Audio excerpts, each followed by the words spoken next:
Welcome to Sleepy Love Tales, soothing romantic stories to help you relax and fall asleep.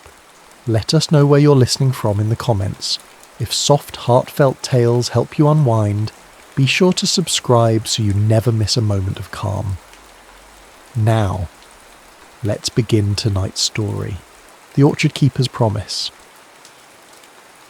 The final turn of the lane was a memory etched so deep in Charlotte Vale's soul that her hands tightened on the worn leather of her reticule before her eyes even registered the view. It had been 10 years since she had fled this corner of the Sussex countryside, a blushing bride on the arm of a man who had promised her the world and had, in the end, left her with nothing but his name and a silence that echoed louder than any cannon. Now, in the late spring of 1847, she was simply Mrs. Vale, a widow at 28, returning not in triumph, but in retreat. The carriage wheels slowed, their rhythmic crunch on the gravel path a sound that vibrated up through the floorboards and into her bones. Outside the window, the world was a riot of untamed green. Hawthorn hedges, thick and thorny, spilled onto the lane, their white blossoms like fistfuls of scattered pearls. The air that drifted through the open window was thick, sweet, and damp, carrying the scent of wet earth, burgeoning life, and something else. The faint, ghosting perfume of apple blossoms. Her heart gave a painful thud. Home, or what was left of it. After the driver had unloaded her modest trunks, leaving them like sentinels by the sagging gate, the carriage rattled away, its departure sealing her in a profound quiet. She was alone. Before her stood her late uncle's legacy, a 2-story stone cottage, its windows dark and watchful, and beyond it, the orchard. She walked towards the trees, the hem of her grey morning dress whispering against the tall, wet grass. The air here, it remembered her, even if she had tried so hard to forget. Every rustle of the leaves felt like a whisper of the girl I once was. The orchard was a wreck, a beautiful, tragic wreck. Branches, heavy with leaf but sparse with blossom, clawed at each other, a tangled knot of woody limbs reaching for a sun they could barely find. Weeds choked the ground, and the air of neglect was as palpable as the dampness clinging to the bark. It felt like a mirror to her own heart, a place of once vibrant potential, now overgrown with the thorns of grief. Her fingers, pale and trembling slightly, reached out to touch the gnarled trunk of a familiar giant, its bark a topography of shared history. This was the one, the old sentinel at the edge of the grove. It was beneath this very tree that Gabriel Hughes had stolen her first kiss, a clumsy, breathless collision of lips that had tasted of sunshine and unripe apples. The memory was so vivid it made her ache, a phantom limb of a life she'd never lived. "It has missed a woman's touch." The voice came from behind her, deep and steady as the earth itself. It was a voice she hadn't heard in a decade, yet knew as well as her own name. She turned slowly, her heart a frantic bird in her ribs. It was him, Gabriel Hughes. The boy was gone, replaced by a man forged from labour and time. His shoulders were broader, his jaw stronger, set with a sternness she didn't recognise. His hair, the colour of dark honey, was ruffled by the breeze, and his eyes, those startlingly clear grey-blue eyes, held a reserved, unreadable expression. His hands, resting at his sides, were calloused and stained with soil, the hands of a man who spoke the language of the land. He held no hat, a sign of respect that felt both practised and strangely intimate. "Gabriel," she breathed. "Name a soft puff of air." "Mrs. Vale," he corrected gently, his gaze unwavering. The formality was a chasm between them, wider and deeper than the 10 years that had passed. The air crackled, thick with unspoken questions and the ghosts of 2 teenagers who had once carved their initials into a tree not 20 feet from where they now stood.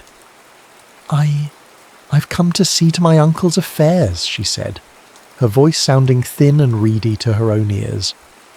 He nodded, a short, sharp dip of his chin. I heard. A good man, your uncle. He loved this place. His eyes swept over the tangled branches, a flicker of something, sadness perhaps, or frustration, crossing his features. The old place needs a firm hand, Miss Vale. He caught himself, a faint flush creeping up his neck. Charlotte. The trees have been waiting. The use of her given name, even as a correction, was a spark in the heavy air. It was a slip, a glimpse of the boy beneath the stoic farmer. He offered no apology, simply stood there, a solid presence against the backdrop of decay. I wouldn't know where to begin, she confessed, a wave of despair washing over her. The task felt monumental, impossible. He considered her for a long moment, his gaze taking in her sensible but impractical dress, her pale city hands, the weary slump of her shoulders. He seemed to see not just the woman she was, but the girl she had been, and the gulf that lay between the two. I can help, he said. It wasn't a question. It was a statement of fact, a gesture that felt less like a neighbourly kindness, and more like a duty he was compelled to fulfill. If you'll have me, for your uncle's sake. For your uncle's sake. The words were a careful boundary, a line drawn in the dirt between them. She knew she should refuse, that his presence here would only stir memories best left buried, but looking at the wild, broken orchard, feeling the profound weight of her own solitude, she knew she couldn't. She needed help. She needed him. Thank you, Gabriel, she said, her voice barely a whisper. I would be most grateful. He gave another short nod. The matter settled. And as he turned to point out a branch afflicted with canker, explaining the remedy in his low, steady voice, Charlotte felt a fragile tendril of hope unfurl within her. It was a terrifying, exhilarating feeling. The orchard was in ruin, and so was she. But perhaps, just perhaps, together they could learn to grow again. The days that followed fell into a rhythm dictated by the sun and the needs of the trees. It began with the sound of Gabriel's steady footfalls on the path just after dawn, and it ended with the long shadows of evening striping the orchard floor. Their silence at first was as thick as the overgrown underbrush they cleared. It was a silence of history, of things left unsaid, of a path cruelly diverged. But the work became their bridge. They didn't speak of London or her late husband, or the years he'd spent toiling on his family's neighbouring farm. Instead, they spoke of the earth. Gabriel taught her the arcane language of the orchard, the difference between a water sprout and a fruit-bearing spur, the telltale signs of root rot, the delicate art of grafting new life onto old stock. His voice, once so guarded, would soften when he spoke of the trees, a quiet passion burning through his reserve. Charlotte, in turn, proved a dedicated student. She found a strange solace in the physical ache of the labour. Pruning the dead wood felt like clearing the cobwebs from her own soul. Her hands, once soft and pale, became scratched and calloused, and she wore the dirt beneath her fingernails like a badge of honour. She was no longer just a widow in mourning. She was a woman at work, fighting for something to live. One sweltering afternoon, she was wrestling with a particularly stubborn branch on a gnarled pippin tree. It was dead wood, thick as her wrist, and refused to yield to her saw. Frustration pricked at her, sharp and hot. "You're fighting it," Gabriel's voice said, close behind her. She hadn't heard him approach. Let the saw do the work. He stepped forward, his body close enough that she could feel the heat radiating from him. He reached around her, his large soil-stained hands covering hers on the handle of the saw. The contact was a bolt of lightning on a clear day, a jolt of pure, unadulterated awareness that shot up her arms and settled, warm and fluttering in her chest. His skin was rough against hers, his presence solid and overwhelmingly male. For a breathless moment, neither of them moved. The world seemed to shrink to that single point of contact, the sounds of the orchard, the buzzing bees, the rustling leaves, fading to a distant hum. He guided her hands, his voice a low murmur against her ear. Slow, steady strokes. Find its rhythm. Together they moved the saw back and forth, and the dead branch finally gave way with a satisfying crack, thudding to the ground below. They sprang apart as if scalded, the space between them suddenly charged with a tension that had nothing to do with stubborn branches. Gabriel cleared his throat, turning his attention to the fallen limb with an intensity that was wholly feigned. Charlotte's heart hammered against her ribs, a wild and unfamiliar beat. Later they took their midday meal of bread, hard cheese and cool water from the well. Without discussion, they settled in the shade of the old sentinel tree at the edge of the grove, their kissing tree. The memory of that day hung between them, as tangible as the dappled sunlight filtering through the leaves. It was a shared secret, a silent testament to a story that had never been finished. Charlotte risked a glance at him. He was staring out across the rows of trees, his expression thoughtful. "My uncle always said you could hear the secrets of the orchard if you listened long enough," she said softly, breaking the silence. "I think I'm only just beginning to learn its language." Gabriel turned to her, his gaze holding hers. A flicker of a smile touched his lips, a rare and precious thing. He was right. These trees, they remember everything. Who planted them? Who cared for them? Who neglected them? He picked up a fallen apple blossom, its petals already browning at the edges, and rolled it between his thumb and forefinger.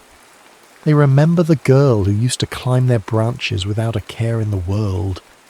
He looked at her then, and for a moment the stoic farmer vanished, and she saw the boy he'd been, the boy who had looked at her with such open, unguarded adoration. He saw it too, the reflection of his own memory in her eyes. He looked away quickly, his jaw tightening as the mask of impassivity slid back into place.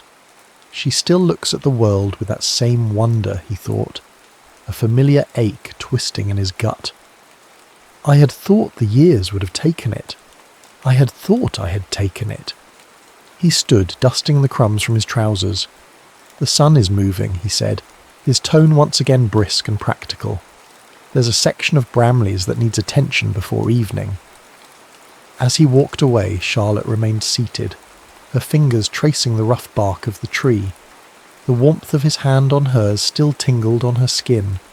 The work was mending the orchard, yes, but it was also tending to roots she thought had been severed long ago, uncovering a connection that had lain dormant, waiting beneath the surface of the years.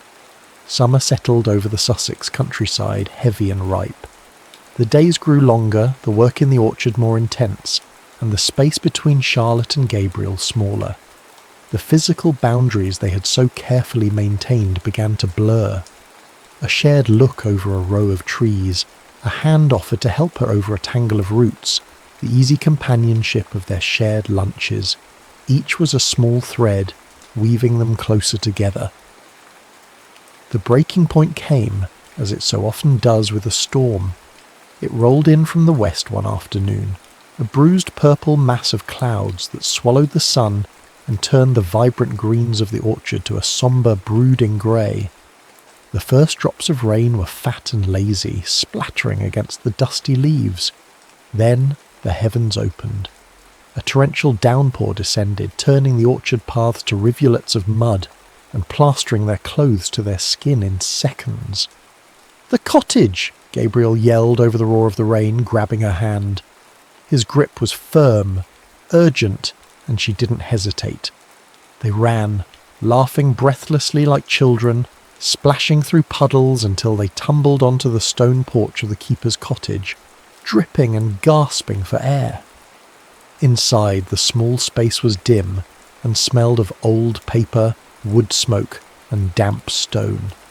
The rhythmic drumming of rain on the slate roof was a constant hypnotic beat, enclosing them in a world of their own. The storm showed no signs of abating. They were trapped. To combat the chill, Gabriel built a fire in the hearth, his movements efficient and sure. The flames caught, casting a warm, flickering glow across the room, painting his strong features in shades of orange and gold. While he worked, Charlotte, seeking to busy her hands, turned to a dusty wooden chest in the corner, her uncle's old records. She sat on the floor by the fire, the chest open before her, and began sorting through the contents. Ledgers filled with her uncle's spidery script, receipts for feed and tools, and a bundle of letters tied with a faded ribbon. Curiosity piqued, she untied them. They were drafts of letters from her uncle to her father, written nearly 9 years ago. Her brow furrowed as she read the worried, pleading words. "I must implore you to reconsider," her uncle had written. "The Hughes family are good people, honest farmers. To call in this debt now, after such a poor harvest, would be their ruin. It is a debt of honour, I understand, but surely compassion must temper justice." A cold dread trickled down Charlotte's spine. She read on, her uncle's words painting a picture of desperation. He wrote of Gabriel's father, a proud man forced into a terrible position. He wrote of Gabriel himself, a young man of 18 with a bright future, forced to abandon any plans for his own farm to work his family's land to the bone, just to keep their heads above water. She looked up, the letters trembling in her hand. Gabriel was watching her, his face a stony mask, but his eyes were dark with a storm of their own. He had seen the letters. He knew what she was reading. "The summer before I left," she whispered, the pieces clicking into place with sickening clarity. "You stopped coming to the fence. You stopped looking at me." Gabriel's jaw worked, the muscle clenching and unclenching. He stared into the fire, his voice low and rough when he finally spoke. "Your father came to see mine. He was polite, a gentleman. He simply stated that the loan, made in good faith years before, was now due. In full. We had nothing. The blight had taken nearly half the crop." The air in the small cottage grew thick, heavy with the weight of this long-buried secret. This was the ghost that had haunted them, the true reason for the silence, the distance. It wasn't just that she had left, it was that he had been forced to let her go. "He said," Gabriel continued, his voice raw, "that it would be unwise for the son of a debtor to be seen courting the daughter of a man of property. He made it clear my place was here, far below yours." Tears pricked Charlotte's eyes, hot and shameful. "Oh, Gabriel, I never knew." All these years she had carried her own narrative of their ending, a story of youthful fancy and circumstance. She had never imagined the brutal, calculated cruelty of it. "All these years," she murmured, her voice thick with emotion. "I thought I was the only one with a ghost at my shoulder. You carried one too." The sight of her tears seemed to break something in him. The rigid control he held over himself finally fractured. He turned from the fire, his eyes shining with an agony he had suppressed for a decade. "Some debts aren't settled with coin," he said, his voice cracking. "They're paid in silence." In distance he took a ragged breath. "Do you think I wanted to let you go? I saw you in that carriage, Charlotte, riding away to a new life, and I stood here, tethered to this land by your father's chains, and I swore I would never let myself feel that way again. I would never hope for something so far out of my reach." He confessed it all then, that he had never stopped thinking of her, that his stoicism was a shield, his silence a penance.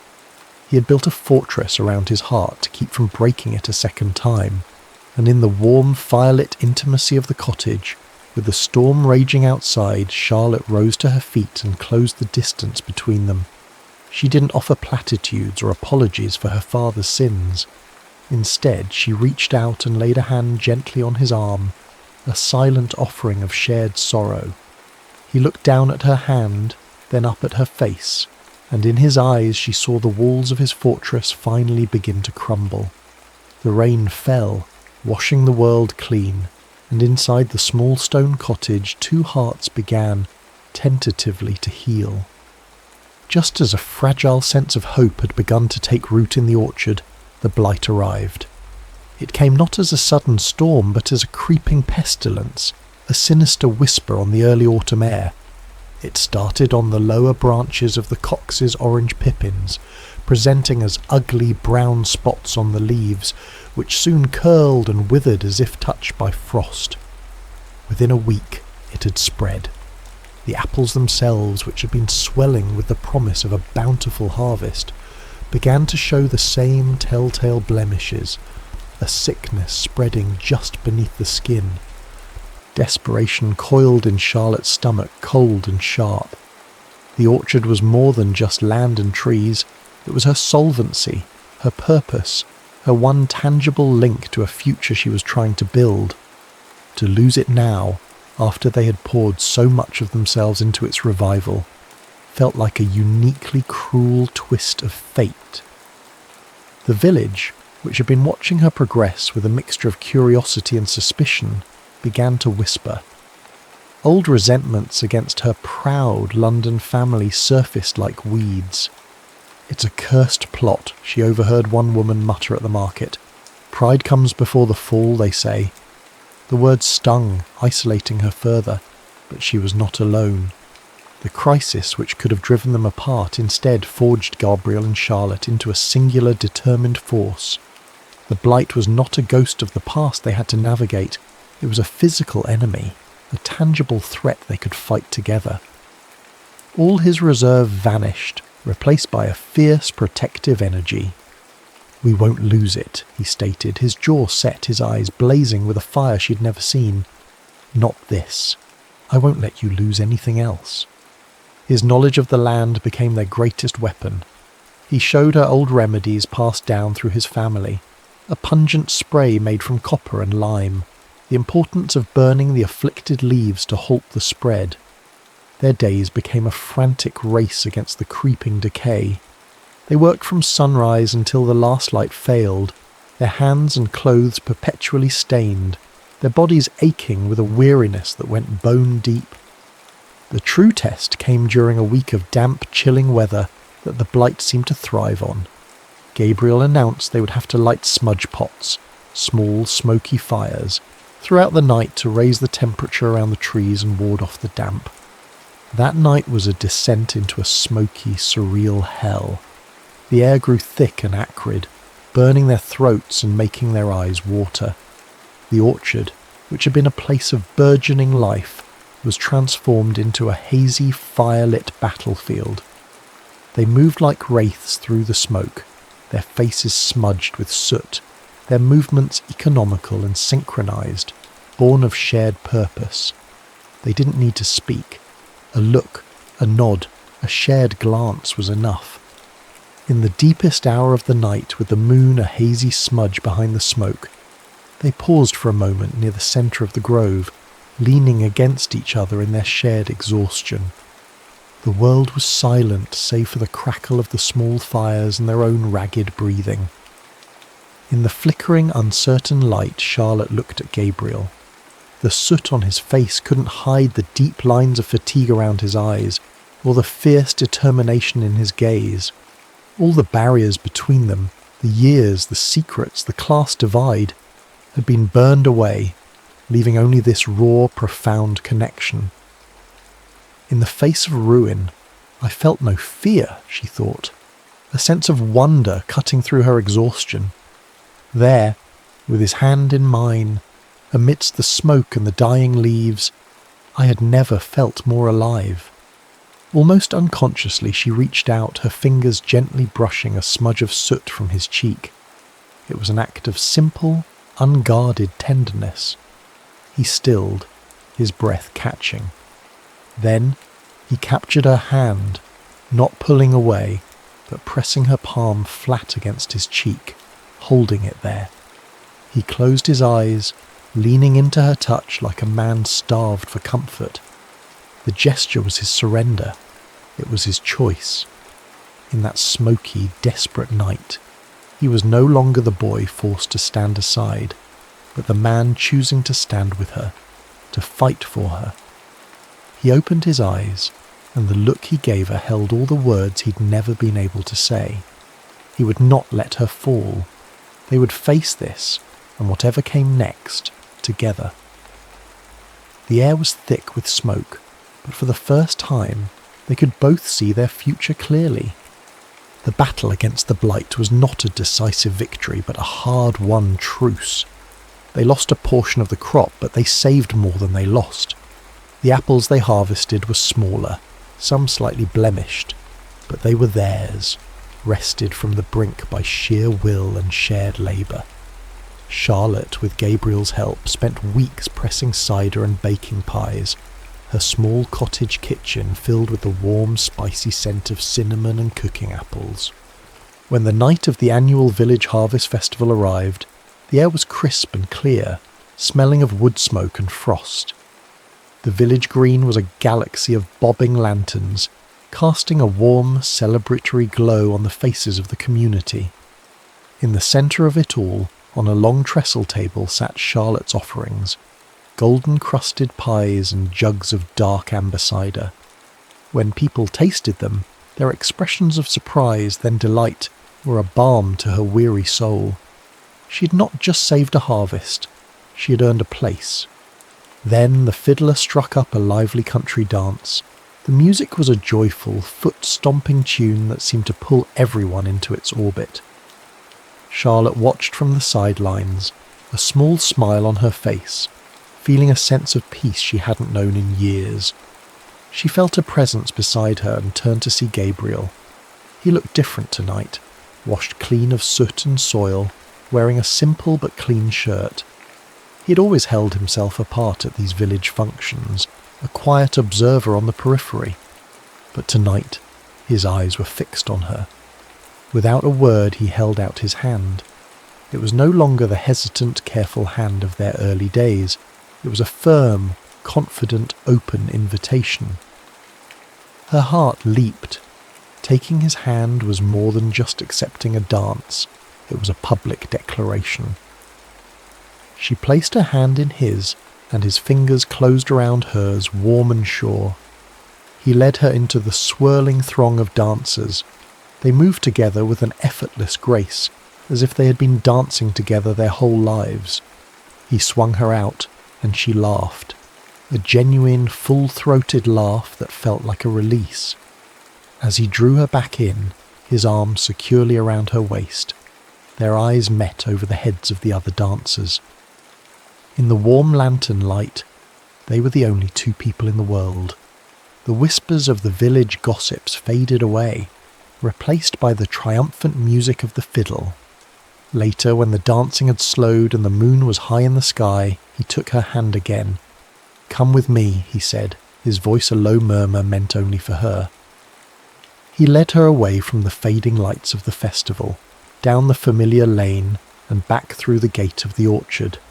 Their orchard. The trees stood as dark, sleeping silhouettes against the star-dusted sky, their branches bare, resting after their long fight. The air was still and cold, but full of the quiet promise of spring. He led her to the heart of the grove, stopping beneath the ancient gnarled branches of the kissing tree. It stood as a silent witness to their entire story, to the boy and girl who had been, and the man and woman they had become. He turned to face her, his hands finding hers in the darkness. He didn't have a grand, poetic speech. His words were as simple and true as the earth beneath their feet. "Charlotte," he began, his voice thick with emotion. "When I was a boy, I dreamed of a life I thought I could never have. A life with you. Then I spent 10 years trying to forget that dream." He squeezed her hands gently. "Working here, with you, it brought that dream back to life. I don't have much to offer, just calloused hands and a heart that's been yours since the first blossom. Let's build a life here. Let's plant new roots, see new seasons, together." Tears streamed freely down her face, tears of joy, of relief, of a happiness so profound it ached. "Yes," she whispered, her voice choked with emotion. Yes, Gabriel. Yes. He released one of her hands to gently cup her face, his thumb stroking away a tear, and then he kissed her. It was not the clumsy, breathless kiss of their youth, nor the desperate, smoke-filled moment of their crisis. This kiss was deep and sure, a kiss that held the memory of the first and the promise of 1,000 more. It was a kiss that tasted of autumn air and sweet cider and finally of home. And in the quiet heart of the orchard, under a blanket of stars, she realized a promise made by a boy had finally been kept by a man. A promise not of a life without winter, but of a love strong enough to tend the roots and wait always for the spring.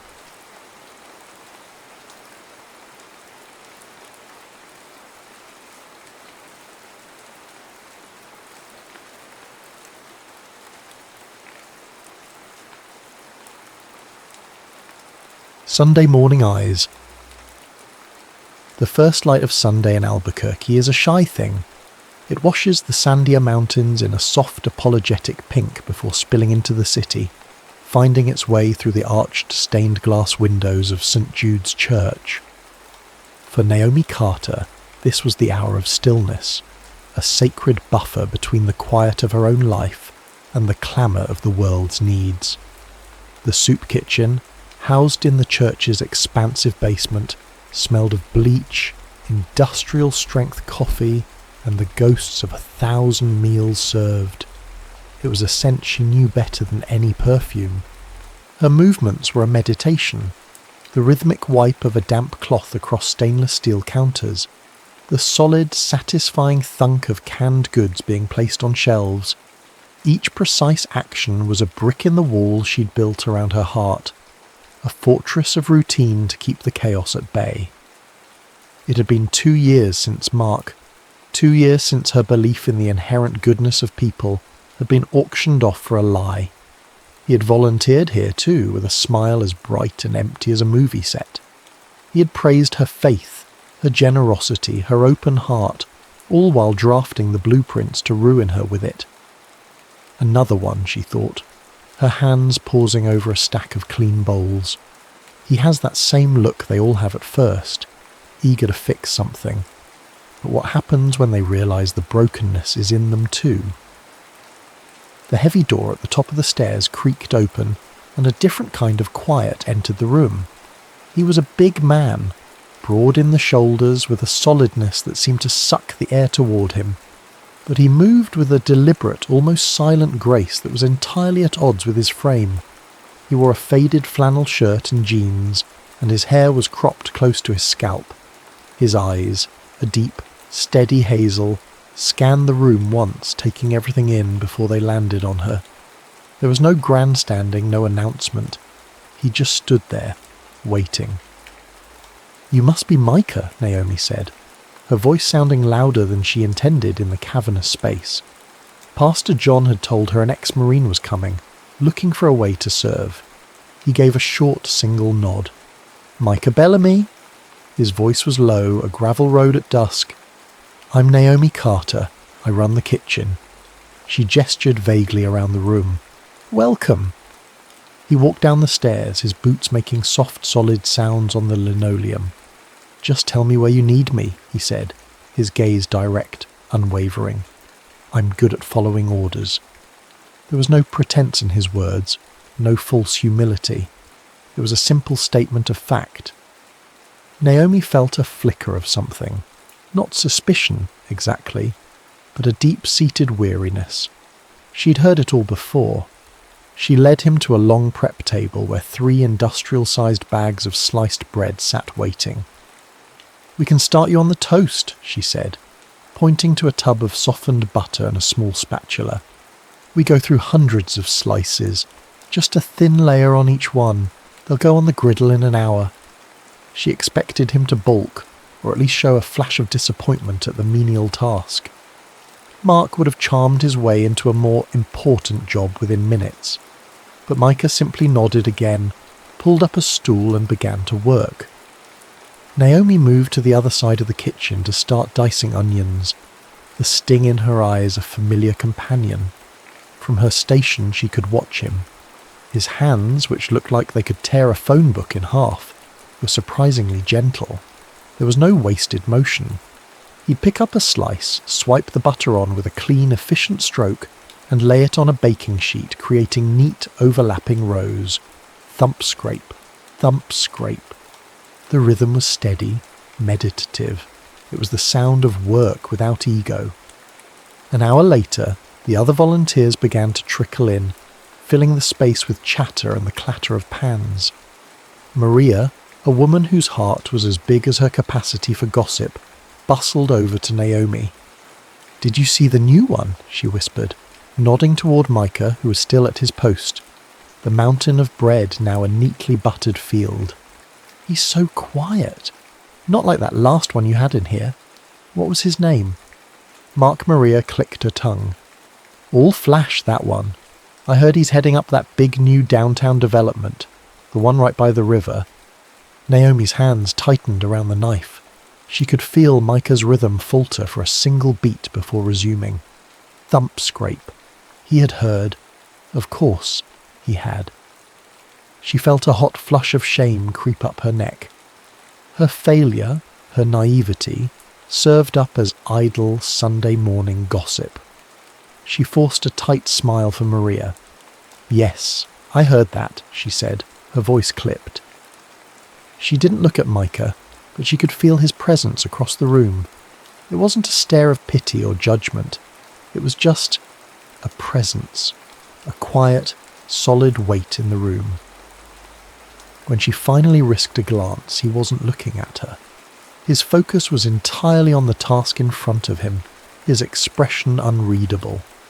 But as he reached for another slice of bread, she saw his gaze soften for just a fraction of a second, a flicker of understanding that asked for nothing in return.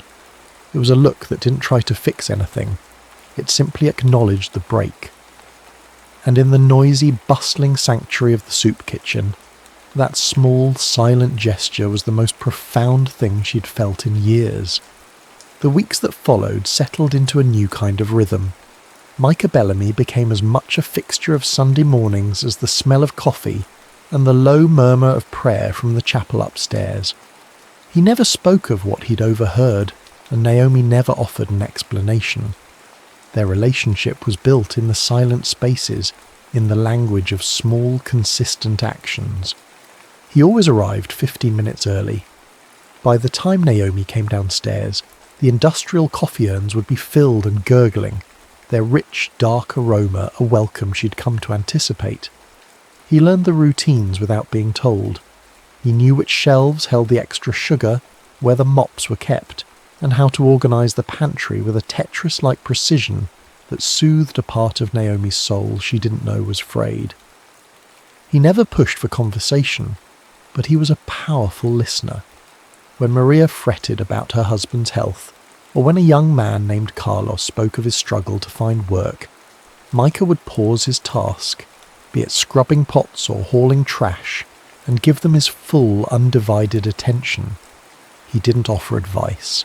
He offered respect.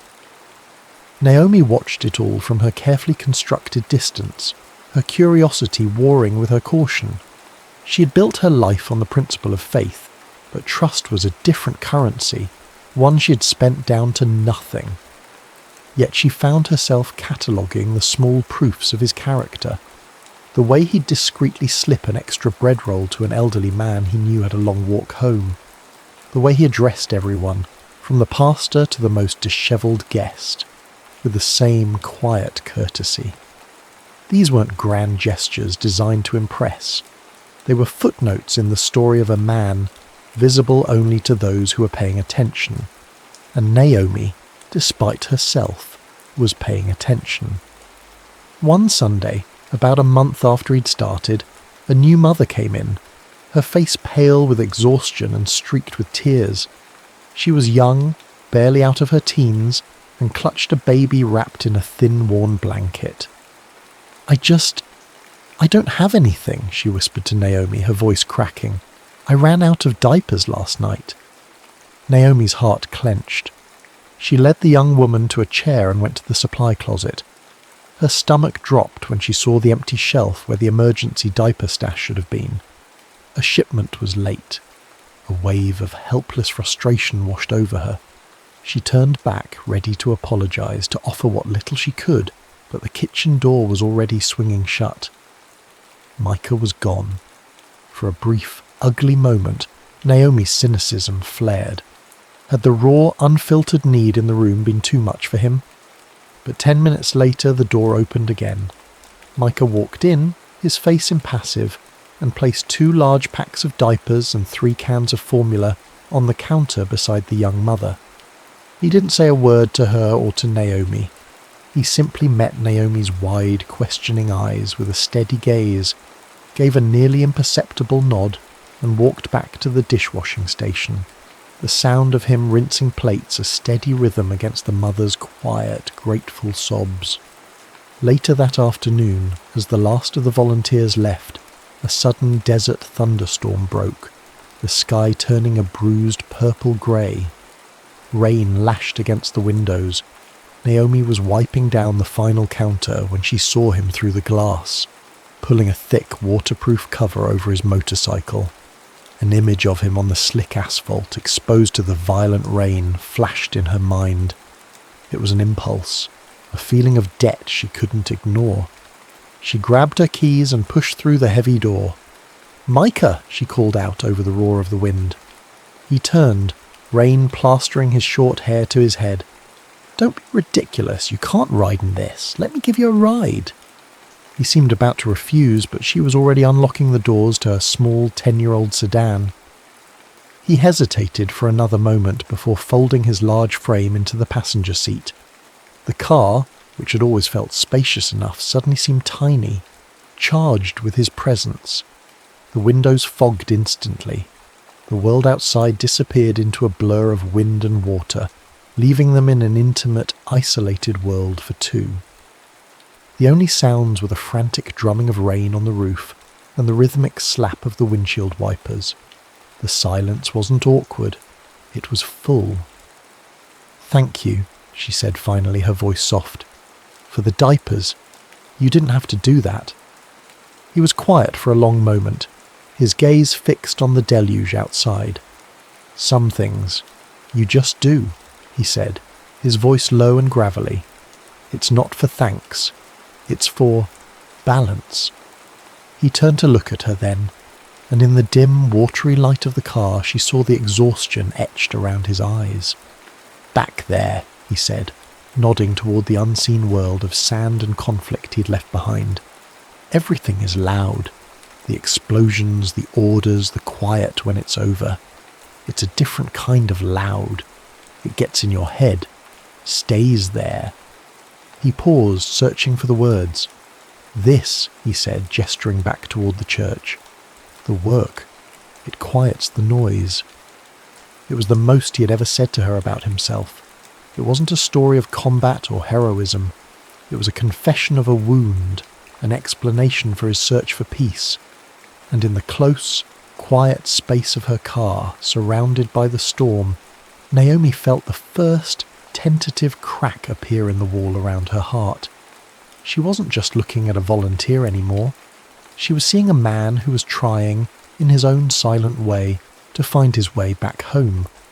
A few weeks later, Pastor John, with a cheerful obliviousness to the delicate, unspoken thing growing between them, tasked Naomi and Micah with a new project, clearing out the old storage room at the back of the church hall. The space hadn't been touched in decades. It was a tomb of forgotten histories smelling of dust, decaying paper, and time itself. The air was thick and still, and the only light came from a single grime-covered window high on one wall, which cast a dramatic shaft of dusty gold across the room. The space was tight, forcing a new kind of proximity. They worked in a shared, careful silence, their shoulders brushing as they navigated around precarious stacks of hymnals and boxes of old holiday decorations. Naomi found herself acutely aware of him, the quiet sound of his breathing, the way his flannel shirt stretched across his back when he lifted a heavy box of old vestments. There was an intimacy to the shared task, a sense of unearthing more than just forgotten objects. It was Naomi who found the box of old vinyl records, tucked away beneath a pile of moth-eaten choir robes. "Oh, wow," she breathed, pulling it out into the light. The cardboard was soft with age. She sifted through the albums, the covers telling a story of the church's past, Handel's Messiah, gospel choirs, and then a surprise. A worn copy of Etta James's At Last.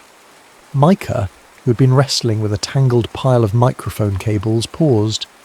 He came over and gently took the record from her. He ran a thumb over Etta's face, a ghost of a smile touching his lips.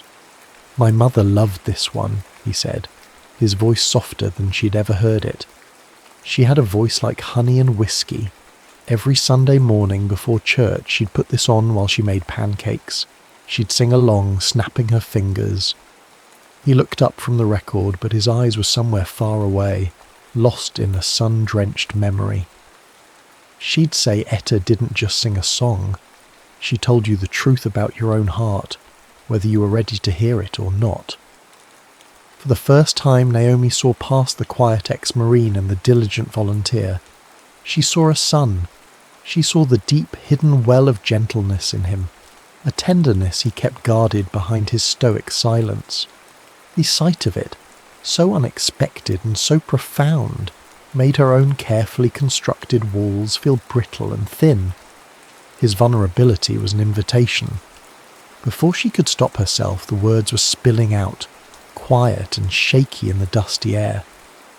"My ex-fiancé," she started, her voice barely a whisper. "Mark, he told me my kindness was a weakness. He said I saw the good in everyone and that it wasn't a virtue, it was a flaw, a liability he could leverage." The shameful confession hung between them, raw and real.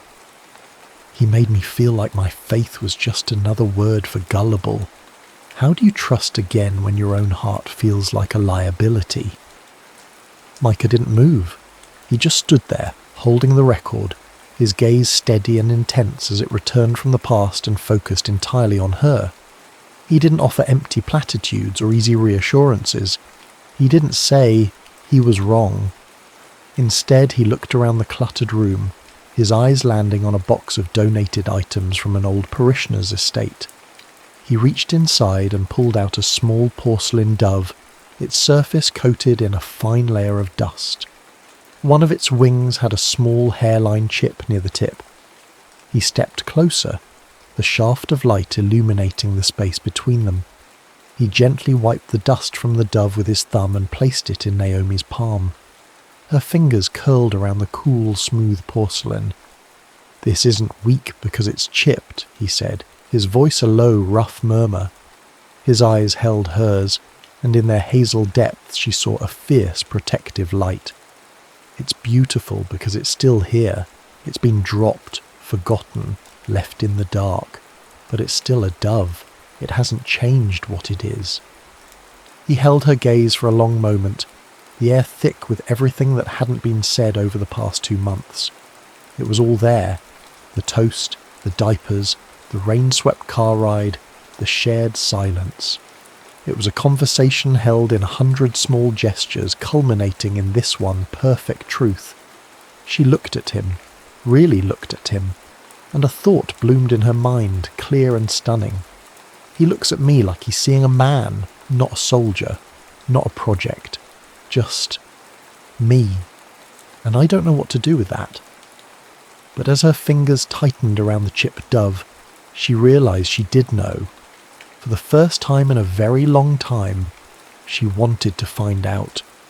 The Sunday before Thanksgiving was always the busiest, a prelude to the holiday rush of loneliness and need. The kitchen hummed with a frantic energy, and by the time evening fell, a bone-deep weariness had settled over Naomi.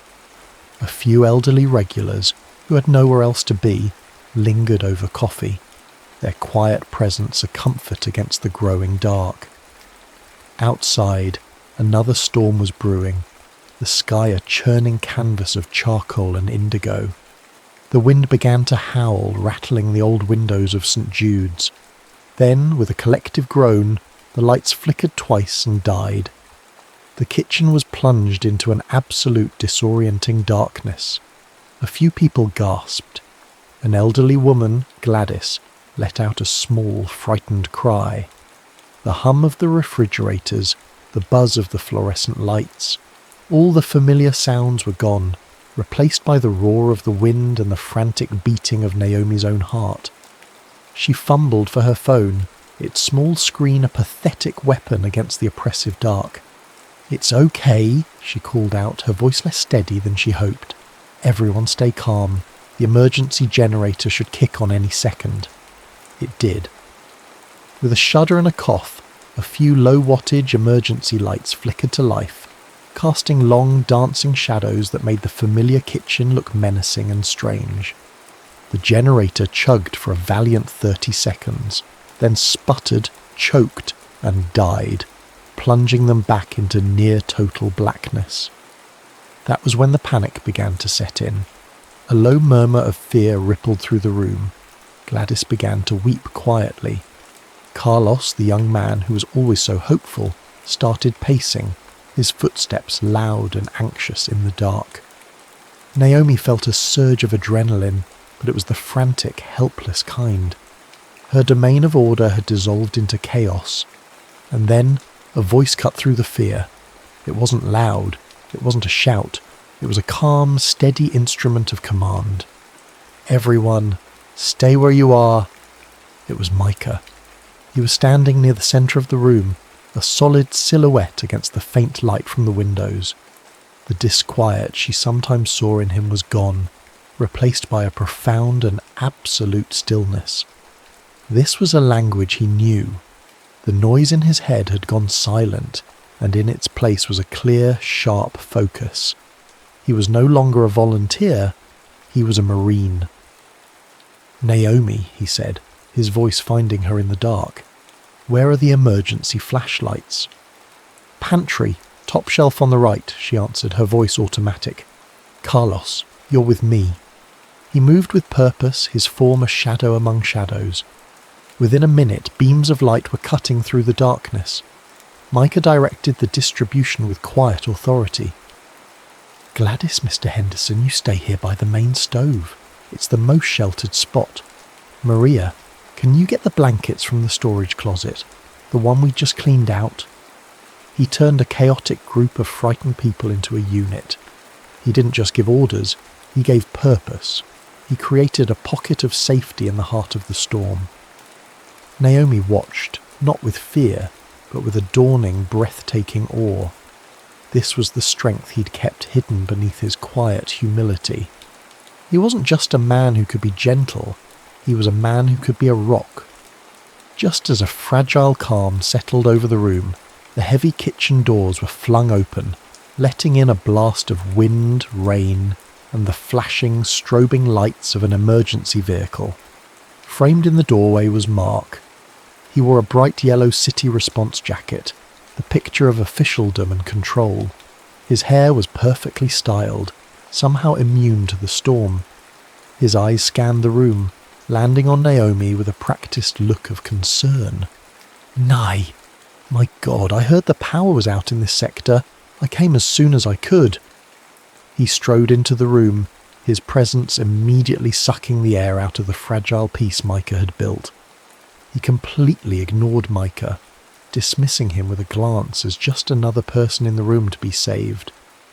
"All right, everyone, listen up," Mark announced, his voice booming with performative authority. "I'm with the city's emergency response. We're going to get you all out of here and to a shelter." He started pointing, directing, his gestures grand and sweeping. He cornered Naomi near the pantry, his voice dropping to an intimate whisper. "Nay, come on," he murmured, his hand landing on her arm. It felt like a brand. "I messed up. I was an idiot, driven by ambition. But I've changed. Let me make it right. Let me be the hero for you again." It was everything the old Naomi would have wanted to hear. The slick apology, the promise of rescue, the chance to believe that a man could change. It was a beautiful, tempting lie.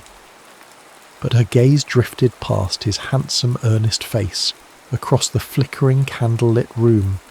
She saw Micah, not making a grand speech, but kneeling beside Gladys, tucking a blanket around her frail shoulders and speaking to her in a low, reassuring voice. He wasn't performing for an audience, he was just there. His actions were a quiet, steady rhythm against the chaotic symphony of Mark's empty words. The choice was suddenly, blindingly clear.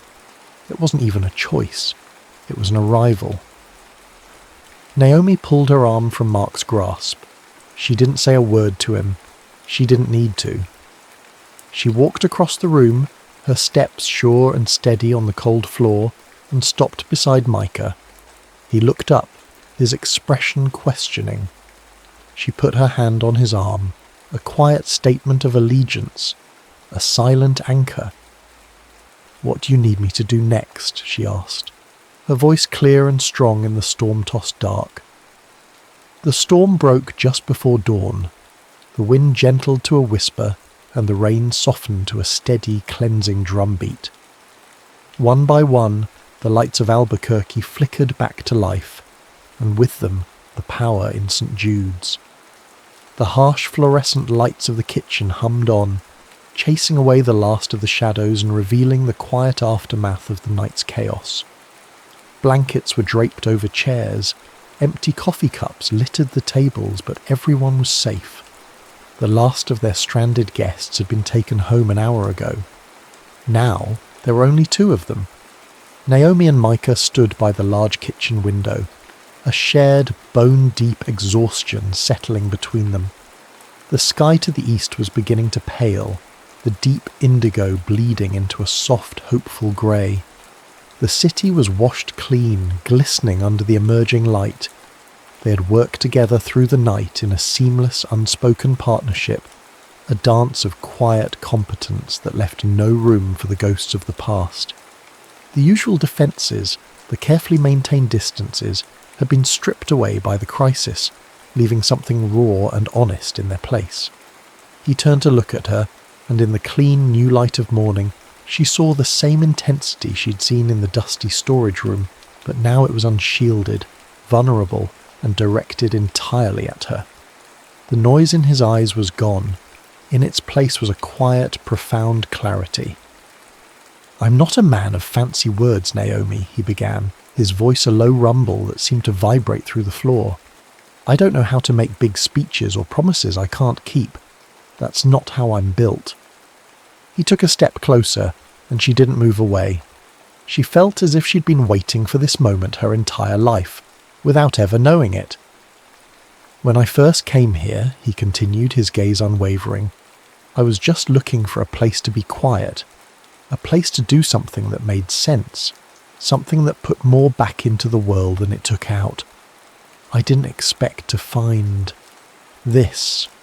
He gestured vaguely between them, a small, helpless motion of his large hands. "I saw you, and you were like this place. Strong, real. You built a sanctuary here, not just with walls and a roof, but with your heart." Her breath caught in her throat. "I know what he told you," Micah said, his voice dropping even lower, fiercely gentle. "That your faith, your kindness, that it was a weakness. He was wrong. It's the strongest damn thing I've ever seen. It's a force. It's what held this place together last night. It's what holds it together every day." He finally broke his gaze from hers, looking out at the sunrise, painting the mountains in strokes of rose and gold. "I can't promise you poetry, Naomi, or a life without storms, but I can promise to show up. I can promise to be the man who butters the toast and buys the diapers and sits with you in the dark. I can offer you my Sundays, and my Mondays, and every day after that, if you'll have them. That's the only love I know how to give. The quiet kind. The kind that stays." Tears welled in Naomi's eyes, but they weren't tears of sadness or fear. They were tears of recognition, of coming home. She didn't need a sweeping kiss or a dramatic, breathless confession. She didn't need a hero to rescue her. She just needed this the steady, quiet truth of this man. She closed the small space between them and, with a sense of final, peaceful surrender, leaned her head against his shoulder. His arm came around her instantly, holding her close, and she felt the solid, steady rhythm of his breathing. His flannel shirt smelled of coffee and rain and a deep, comforting stillness. He wasn't a grand gesture. He was 100 small kindnesses. He wasn't a lightning strike. He was the sunrise. And for the first time in a very long time, Naomi wasn't afraid of the silence. She was home in it. Love, she learned, wasn't a sudden storm to be survived. It was the quiet light that returned, without fail, every morning after.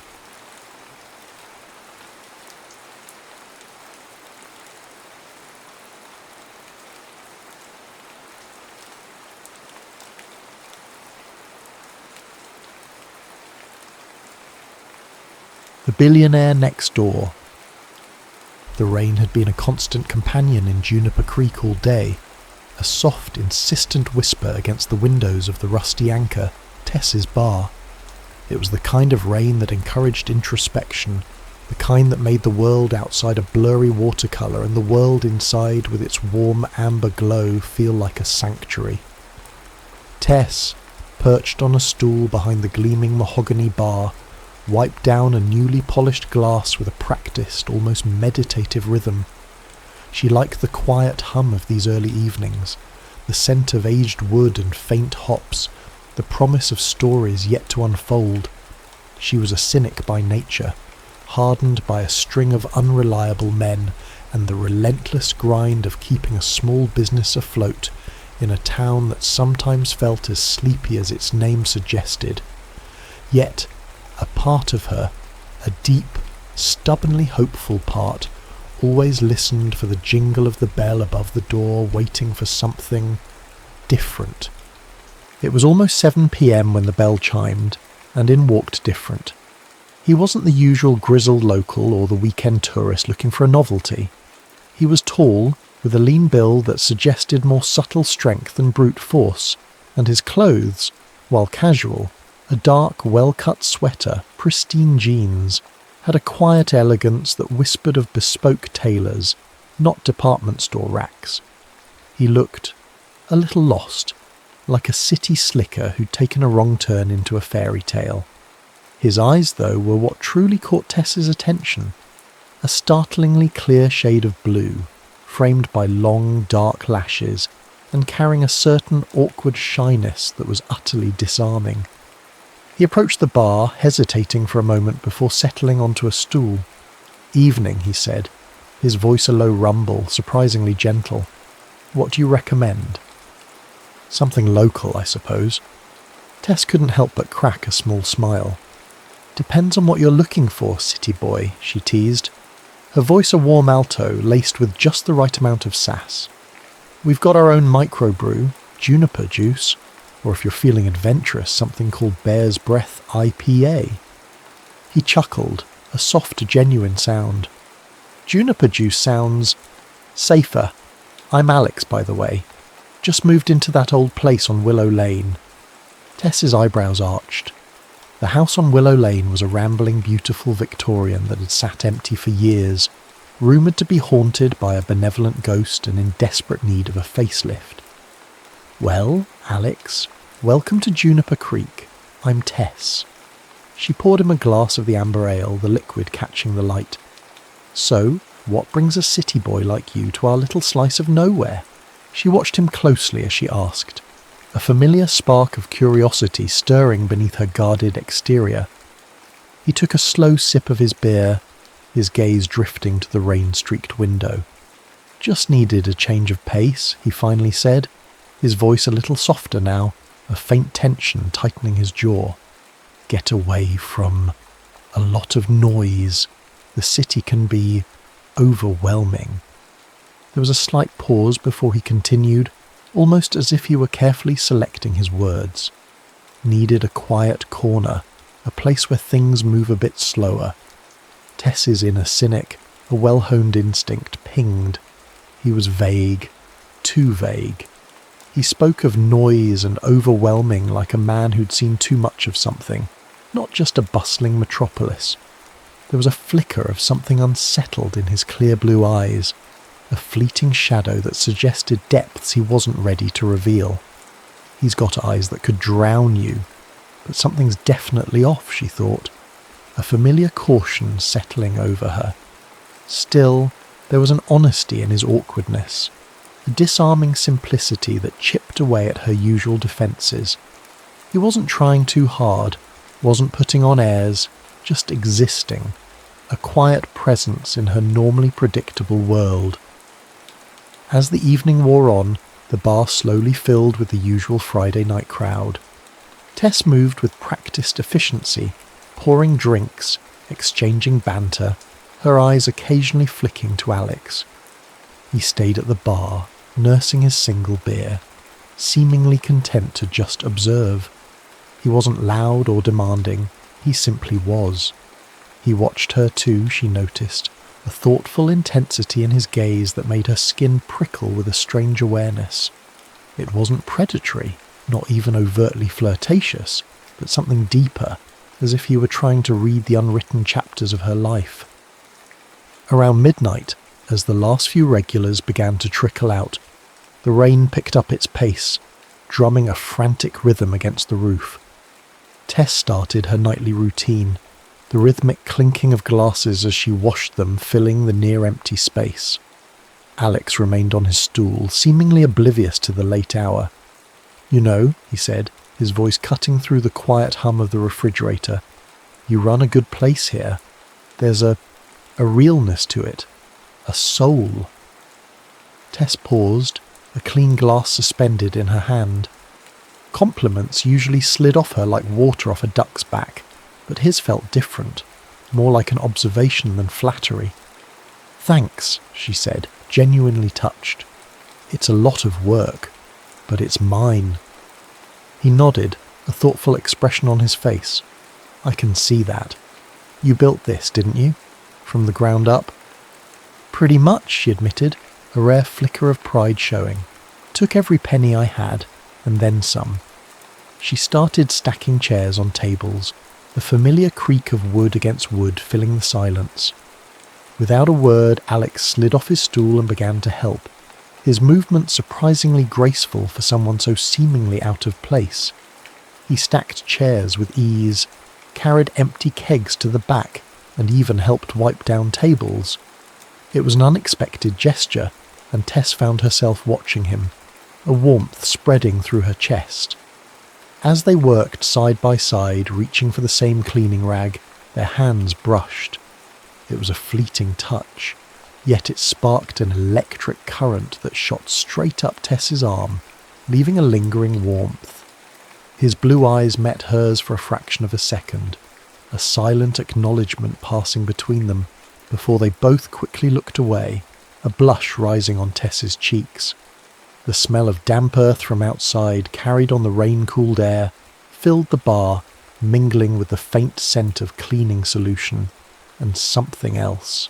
Something clean and subtly masculine that was uniquely Alex.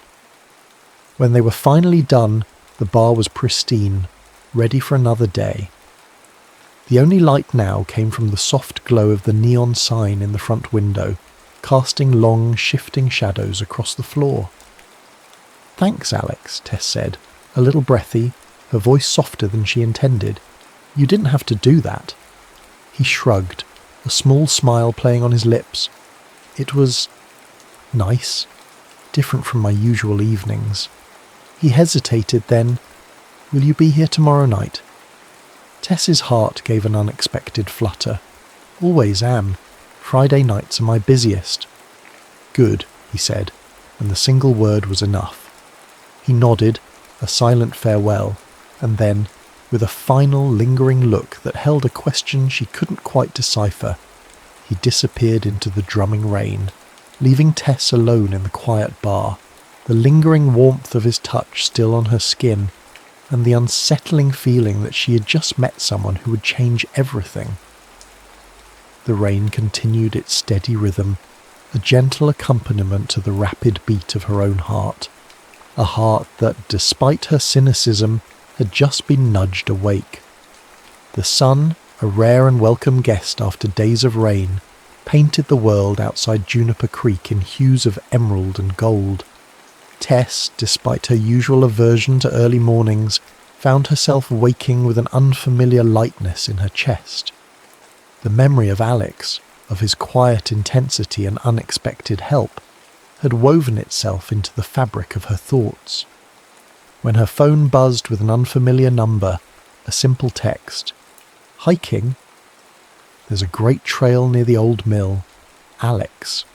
A smile bloomed on her face before she could stop it. Her internal cynic warred briefly with a burgeoning curiosity, but curiosity for once won. She replied with a succinct, "Lead the way." The trail Alex had chosen was breathtaking. It wound through dense forests of oak and maple, the air crisp with the scent of pine and damp earth, still recovering from the recent deluge. Sunlight dappled through the leaves, creating a shifting mosaic on the forest floor. Alex, despite his previous awkwardness, moved with an easy grace that surprised her. He seemed to know the path intimately, pointing out hidden groves and explaining the local flora with a gentle enthusiasm.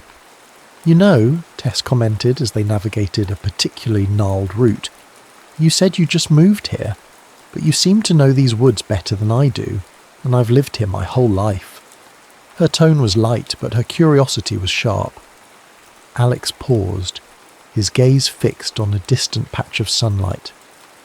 I did some research before I came, wanted to make sure it was the right fit, and I've always been drawn to nature. It's a good antidote to everything else." He didn't elaborate, and Tess, sensing a boundary, didn't push. The vagueness was still there, a whisper of a secret, but today, surrounded by the vibrant life of the forest, it felt less like a threat and more like an intriguing puzzle.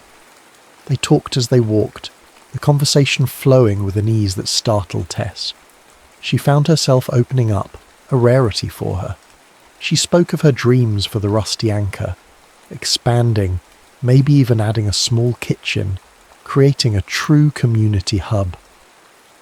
She spoke of the quiet satisfaction of building something with her own hands, of the lessons learned from past failures that had made her fiercely independent. "I just want to build something real," she confessed, her voice softer than usual. "Something that's truly mine, that no one can take away." Alex listened with an intensity that made her feel truly seen. He didn't interrupt or offer platitudes. When she finished, he simply nodded. "I understand that," he said, his voice low. "That need to create, to build something lasting, to have a space that's truly yours." He spoke vaguely of his own past, of pressures and expectations that had driven him to seek this quiet corner of the world. "Sometimes," he mused, kicking at a loose stone, "the biggest victories are the ones you fight for in silence, the ones that just make you feel free." He didn't say what he was fighting for, or from whom, but the conviction in his voice was palpable. He spoke of the suffocating weight of public life, though he never elaborated on what public life meant for him, and the desperate yearning for simplicity. They eventually reached the waterfall, a shimmering curtain of white noise cascading over moss-covered rocks into a clear, emerald pool. The rush of the waterfall filled the air, a powerful, primal sound that somehow amplified the growing connection between them.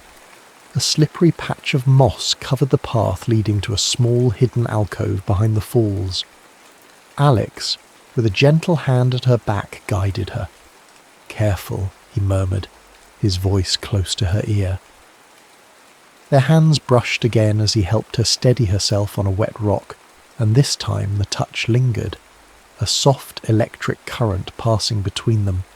Tess felt a flush rise on her cheeks, a tremor in her hand, and the world seemed to narrow to just the two of them. The thundering water and the almost unbearable awareness of his presence. After the hike, still buzzing with a strange energy, Alex suggested a detour to a small independent bookstore they'd passed on the way into town. "I saw a first edition of a collection I've been hunting," he admitted, a boyish excitement lighting his eyes.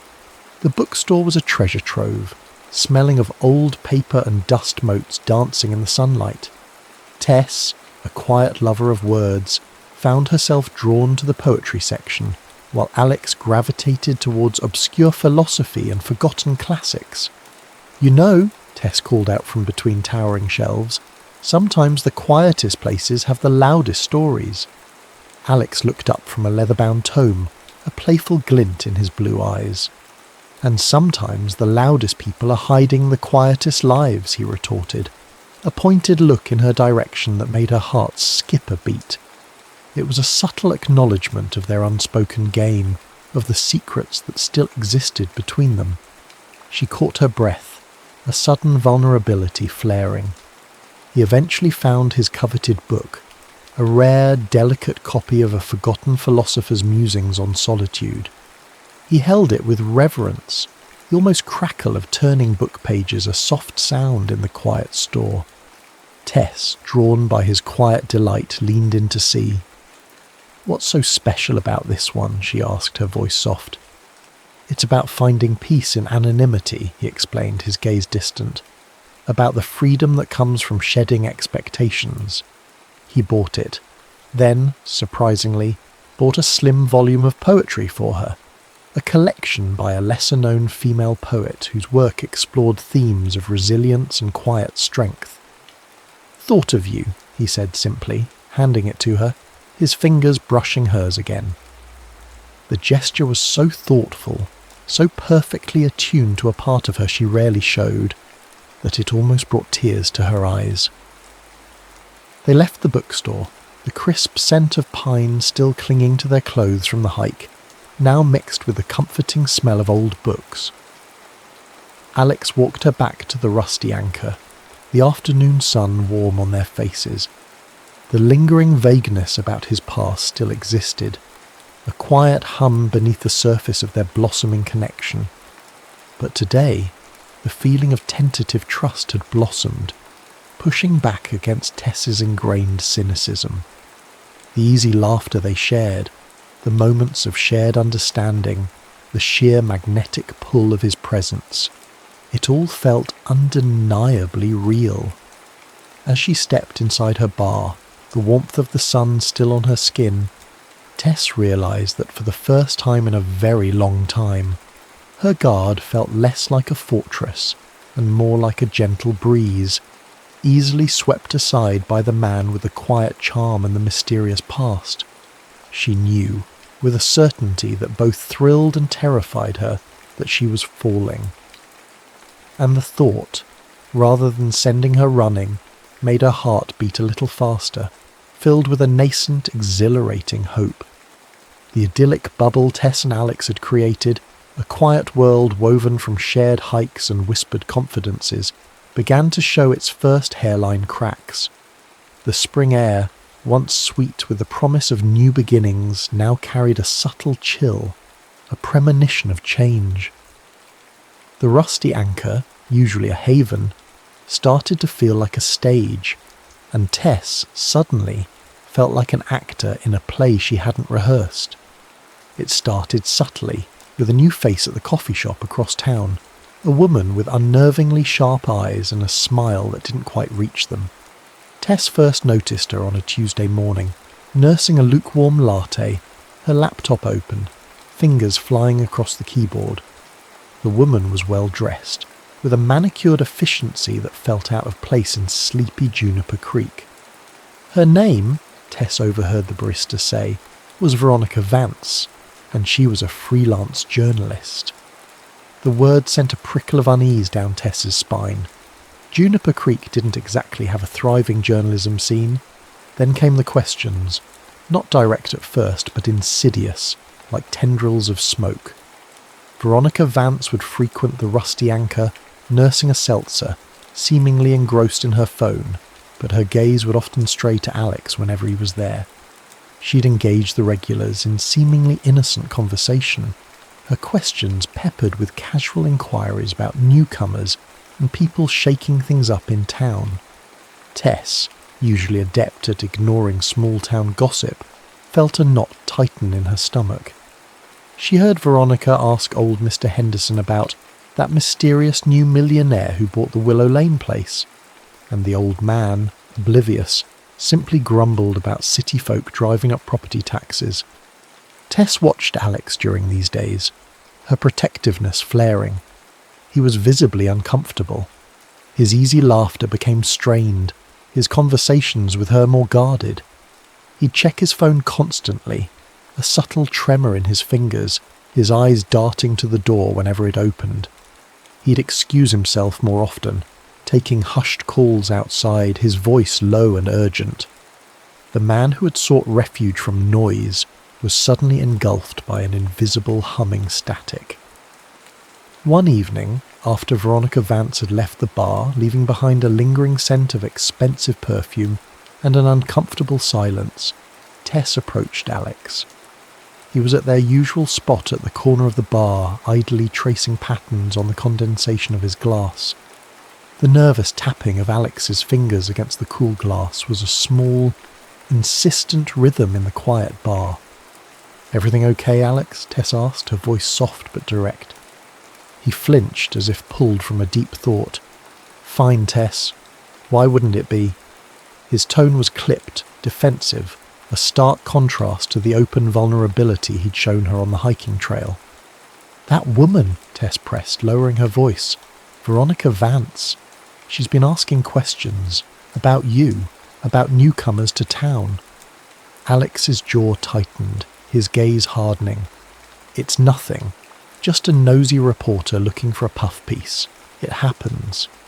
He tried to dismiss it with a shrug, but the tension in his shoulders belied his casual demeanour. "A puff piece?" Tess scoffed, her annoyance growing. "She looks like she's hunting for a Pulitzer. She's got that hungry look in her eyes." She wanted him to confide in her, to tell her what was really going on, to let her in. The silence between them stretched, thick with unspoken fears and suspicions. "Alex," she said, her voice laced with concern, "you've been jumpy. You're constantly on your phone. What's going on?" He finally met her gaze, and for a moment she saw a flash of raw fear in his eyes before it was quickly masked. "Tess, please, it's complicated. I'm handling it." He stood abruptly, pushing a stool back with a scrape that grated on Tess's nerves. "I should go. I have a call to make." He offered a tight, forced smile before retreating, leaving Tess with a bitter taste in her mouth, not unlike the bitter taste of the coffee she'd had earlier that morning while watching Veronica Vance. The next day, the unease escalated into a palpable threat. Tess was stocking shelves when Veronica Vance entered the Rusty Anchor, not bothering with her usual pretense of casual browse. She walked directly to the bar, her high heels clicking loudly on the wooden floor, a predatory glint in her eyes. The distant flash of a camera from outside, barely perceptible, made Tess's stomach clench. "Tess, isn't it?" Veronica purred, her voice overly sweet, too syrupy for the small-town bar. "I was hoping we could chat. About Alex." Tess's hand tightened on the bottle of whiskey she was holding. "Alex is a customer. That's all I know." She kept her voice flat, emotionless. Veronica laughed, a brittle, unpleasant sound. "Oh, I think you know a little more than that. He's quite the story, our Alex. A real rags to riches, or should I say, riches to rancher, tale." She leaned conspiratorially across the bar. "Did you know he's not just a newcomer? He's the Alex Thorne, CEO of Thorne Innovations, billionaire tech mogul, been laying low for months ever since that little incident with the stock market manipulation allegations." The words hit Tess like a physical blow. Billionaire, CEO, Thorne Innovations, stock market manipulation. The pieces, the vague answers, the guardedness, the constant phone checks. They all slammed into place with a sickening thud. The world tilted on its axis. Her cynicism, once a shield, now felt like a cruel joke. Every shared laugh, every intimate moment, every touch. Was it all built on a lie? The truth, raw and ugly, left her breathless. Veronica Vance, oblivious to the emotional devastation she'd wrought, continued, her voice buzzing with anticipation. Yeah, big story, and I'm the one who's breaking it. I just need a little local colour. How's he been settling in? Any unusual habits? Any local girlfriends? Her eyes twinkled with malice. I hear he's quite the charmer. Might make for a very interesting angle. Billionaire on the lamb-fine small-town love affair. Tess felt cold, a deep, chilling cold that permeated her bones despite the warmth of the bar. Her gaze flickered to her phone on the counter, which seemed to be constantly vibrating with unseen notifications from the outside world. It was a stark symbol of the reality Alex had been hiding, a world far removed from the quiet comfort of Juniper Creek. She forced a smile, a shaky, unconvincing facade. I wouldn't know anything about that, she said, her voice barely a whisper. He's just Alex. But the words felt like a lie, not to Veronica, but to herself. The trust she had tentatively offered, the hope she'd allowed to bloom, was now poisoned by the bitter taste of betrayal. The game was up, and Tess, with a heavy heart, knew that Alex's secret and their fragile connection were about to shatter. The digital world, a distant abstract concept in the tranquil embrace of Juniper Creek, exploded into Tess's life like a supernova. It started subtly, a ripple that turned into a tidal wave. News notifications pinged relentlessly on her phone, then the bar's old desktop computer, which usually only displayed local weather, suddenly flickered with blaring headlines from major news outlets. Tech billionaire Alex Thorne unmasked in remote upstate town. Thorne Innovations CEO hiding from scandal in secluded village. From boardroom to barstool, the secret life of a tech titan. Each headline, each grainy photo of Alex Thorne, staring out from a corporate portrait felt like a physical blow. The face was the same, those startling blue eyes, the slight crooked smile. But the context, the identity, was utterly alien. Tess's stomach churned, a sickening mix of shock, betrayal, and a crushing humiliation. She felt foolish, naive, her carefully constructed cynicism crumbling around her. How could she have been so blind? So willingly led into a lie? He walked in an hour later, looking less like a billionaire CEO and more like a man facing a firing squad. His shoulders were slumped, his face pale, and his usually clear eyes were clouded with a torment she instinctively recognized as fear. The moment he stepped through the door, the air in the rusty anchor crackled with an unspoken accusation. "Tess," he began, his voice hoarse, raw with unspoken agony. I can explain." Tess cut him off, her voice a sharp, unfamiliar blade. "Explain? Explain what, Alex? That everything you told me was a lie? That you're not just some guy who wanted a change of pace, but a runaway billionaire embroiled in scandal?" Her voice rose, laced with a bitterness that surprised even herself. "You stood right here, Alex, and talked about escaping noise, about wanting simplicity, all while you were running from a federal investigation." The accusation hung heavy in the air, echoing in the sudden silence of the bar. He took a step towards her, his hands outstretched in a plea. "No, Tess, it wasn't like that. Not all of it. I came here to escape, yes, but not just the media, the pressure, the expectations, the lies that became my life in that world. I wanted to find something real. And then I found you." His voice cracked, filled with a desperate honesty that almost broke through her anger. "You found me?" Tess scoffed, a humorless laugh escaping her lips. "You found me and decided I was gullible enough to fall for your little sabbatical act. Did you think this was some kind of game, Alex? Small-town bartender falls for mysterious stranger, only to discover he's a secret billionaire. Is that the story you wanted? Tears stung her eyes, hot and sudden, blurring his distraught face. My trust, Alex. You shattered it.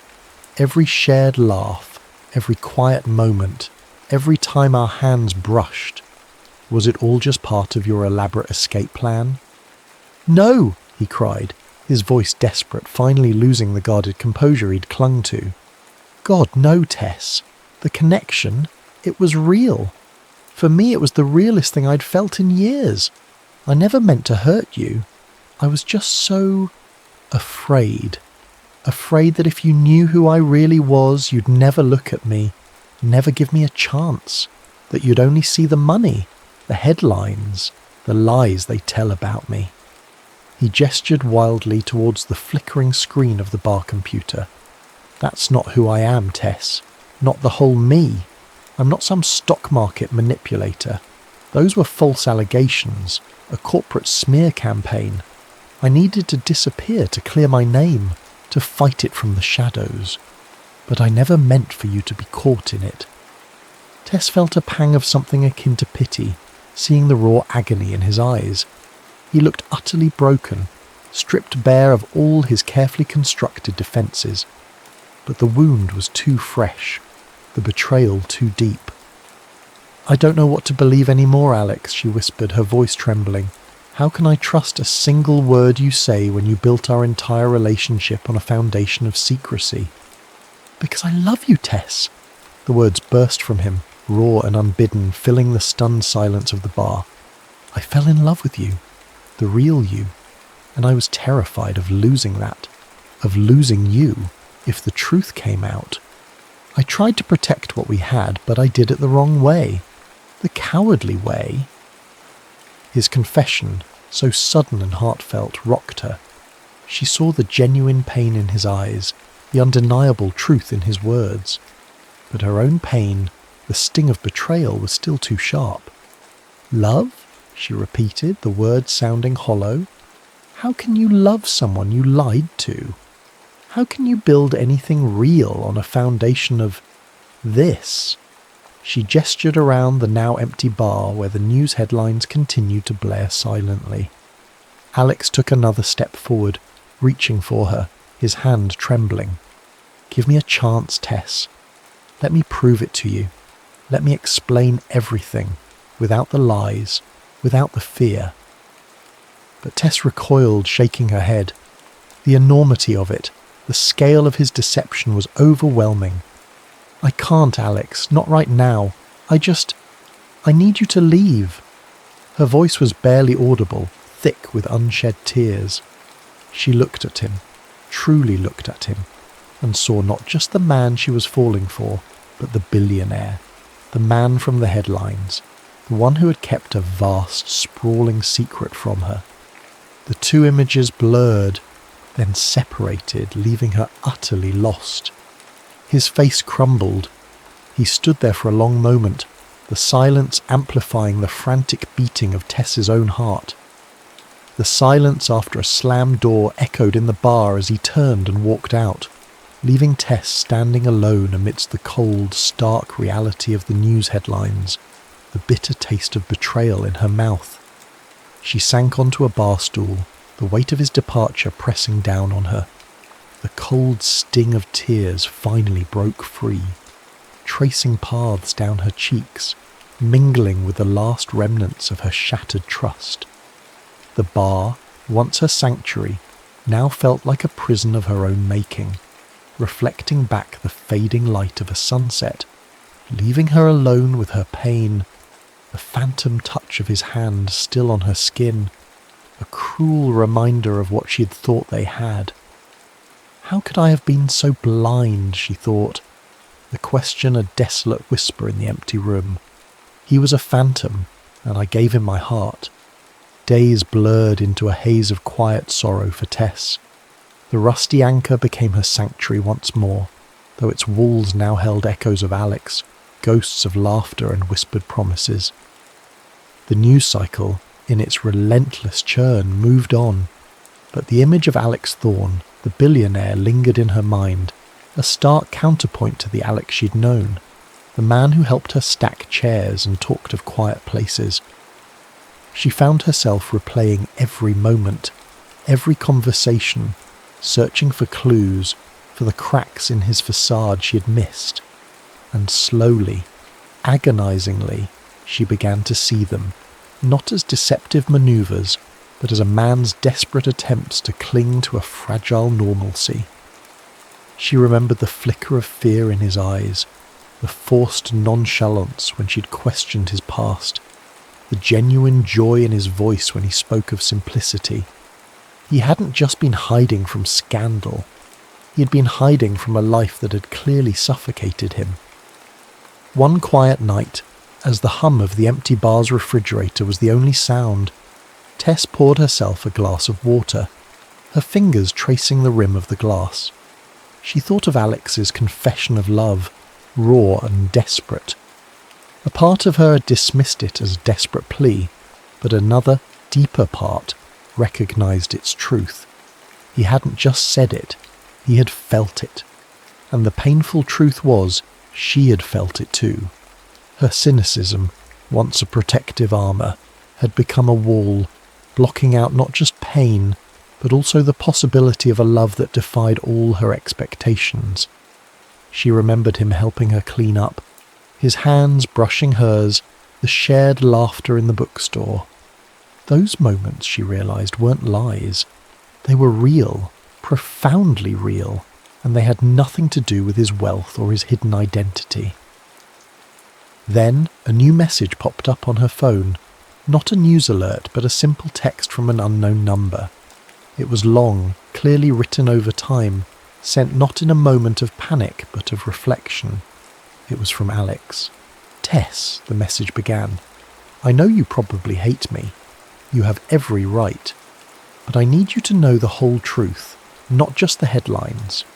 Those allegations, they were a fabricated smear, part of a hostile takeover attempt by a rival company. I fled to Juniper Creek not just to escape the media circus, but to gather evidence, to fight this from a place where I could think, where I could breathe.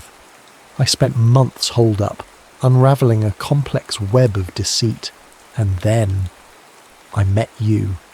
I found something real with you, Tess, something I hadn't known existed, a quiet, honest connection that made all the noise disappear.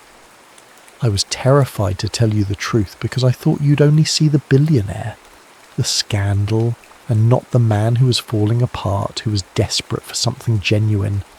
I was afraid of losing the only normal I'd ever known. I was a coward, and I destroyed the most beautiful thing that's ever happened to me.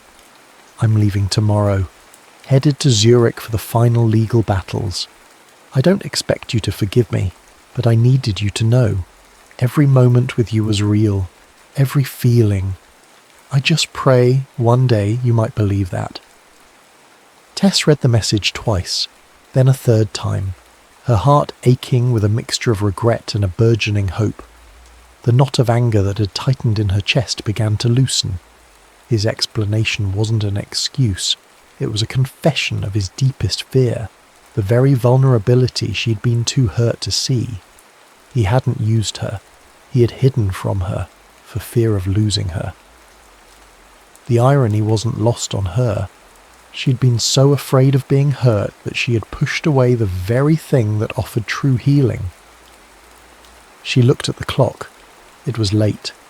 His flight to Zurich would be early. Her instincts, usually so guarded, suddenly screamed for action. What am I waiting for, she thought.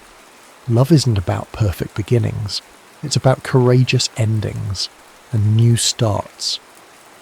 She grabbed her keys, a sudden surge of adrenaline propelling her forward. The airport was a blur of noise and hurried goodbyes, a stark contrast to the quiet intimacy of Juniper Creek. The distant roar of airplane engines filled the vast terminal, a symphony of departures. Tess frantically scanned the crowded gates, her heart pounding a frantic rhythm against her ribs. She didn't know which gate, which flight. Just a desperate hope fueled her search. And then she saw him. He was standing near a gate, his back to her, a single carry-on bag at his feet. He looked tired, vulnerable, utterly alone amidst the bustling crowd. Just Alex. Not the billionaire from the headlines, but the quiet, awkward man who had walked into her bar and stolen her cynical heart. Alex! Her voice was a desperate cry, barely audible above the airport din, but he spun around, his head snapping up. His eyes, those astonishing blue eyes, widened in disbelief. He moved towards her, slowly at first, then with increasing urgency, until he was standing directly in front of her, the world outside them fading into a blurry background. "Tess," he breathed, his voice raw with emotion. "You came."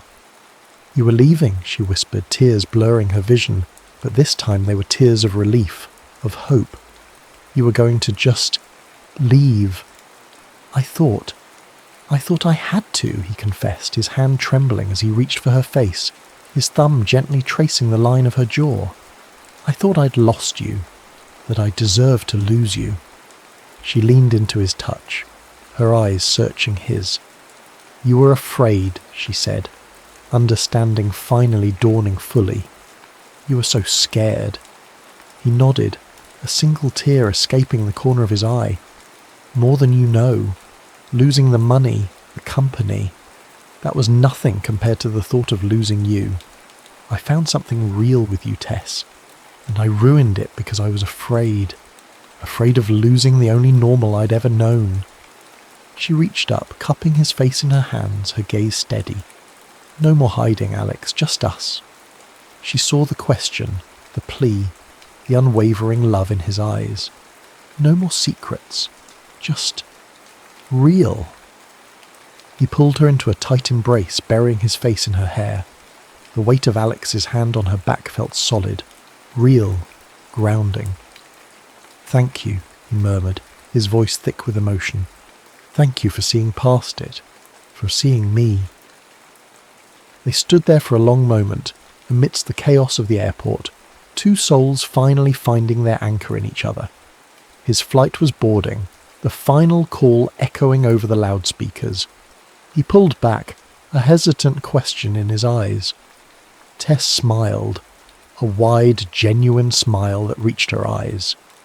"Zurich sounds complicated, but I guess if you're there, I should probably be there too." A look of pure, unadulterated joy transformed his face. "Are you serious?" "Dead serious," she said, squeezing his hand. "We face it together, all of it. The good, the bad, and the utterly ridiculous."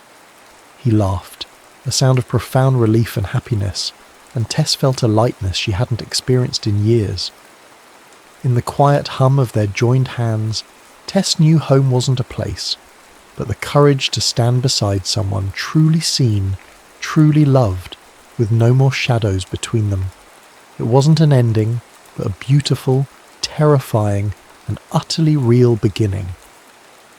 And as they walked hand in hand towards the gate, ready to face whatever lay ahead, a shared knowing smile passed between them, a silent promise whispered between two hearts, finally brave enough to be truly open.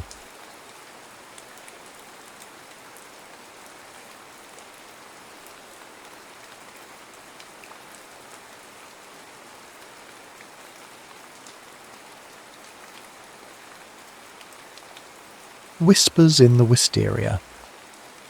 The silence of Blackwood Manor was a physical presence. It was in the motes of dust dancing in the thin, watery light that sliced through the tall library windows. It was in the oppressive weight of the damask curtains, thick as shrouds, and it was in the hollow metronomic heartbeat of the grandfather clock in the hall, counting out seconds that felt like penance.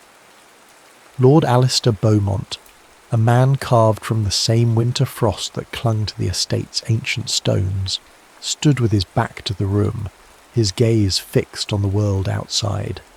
He wasn't looking at the sprawling, dormant gardens, but at the skeletal fingers of a wisteria vine, a tangled grey artery clinging to the cold brickwork. It had not bloomed in 2 years, neither had he. He heard the soft click of the door and a rustle of skirts, but didn't turn. "Miss Vance," he said, his voice a low baritone that seemed to absorb what little warmth there was in the room. "Lord Beaumont," a clear, steady voice replied. He finally turned, his inspection of her as brief and clinical as if he were buying livestock. He saw a woman of perhaps 25, plainly dressed in a travelling gown of deep blue wool. Her face was not conventionally beautiful, but it was intelligent, framed by chestnut hair pinned in a simple, practical knot. What held his gaze for a fraction of a second longer than intended were her eyes, the colour of moss after a rain, and in their depths a quiet, unnerving perceptiveness. "Your references are impeccable," he began, moving to the great mahogany desk that served as a barricade between him and the world. He did not invite her to sit. "Your tutelage under Professor Albright at Cambridge is noted. Your fluency in French and Latin is sufficient." Each word was a carefully placed stone building a wall. He needed competence. He needed discipline. He did not need warmth, for warmth was a luxury this house could no longer afford. It was a kindness, he told himself, to keep the world at a distance. Eleanor Vance stood her ground, her hands clasped loosely before her. She absorbed his coldness not as an affront but as a symptom. She'd seen grief before, but this was different. This was a structured architectural grief, a fortress built stone by painstaking stone. She noted the fine layer of dust on the spines of the leather-bound books, the faint scent of wood smoke and old paper mingling with something colder, something like neglect. "And your experience with difficult children?" Alistair's gaze flickered towards the door, a barely perceptible crack in his composure.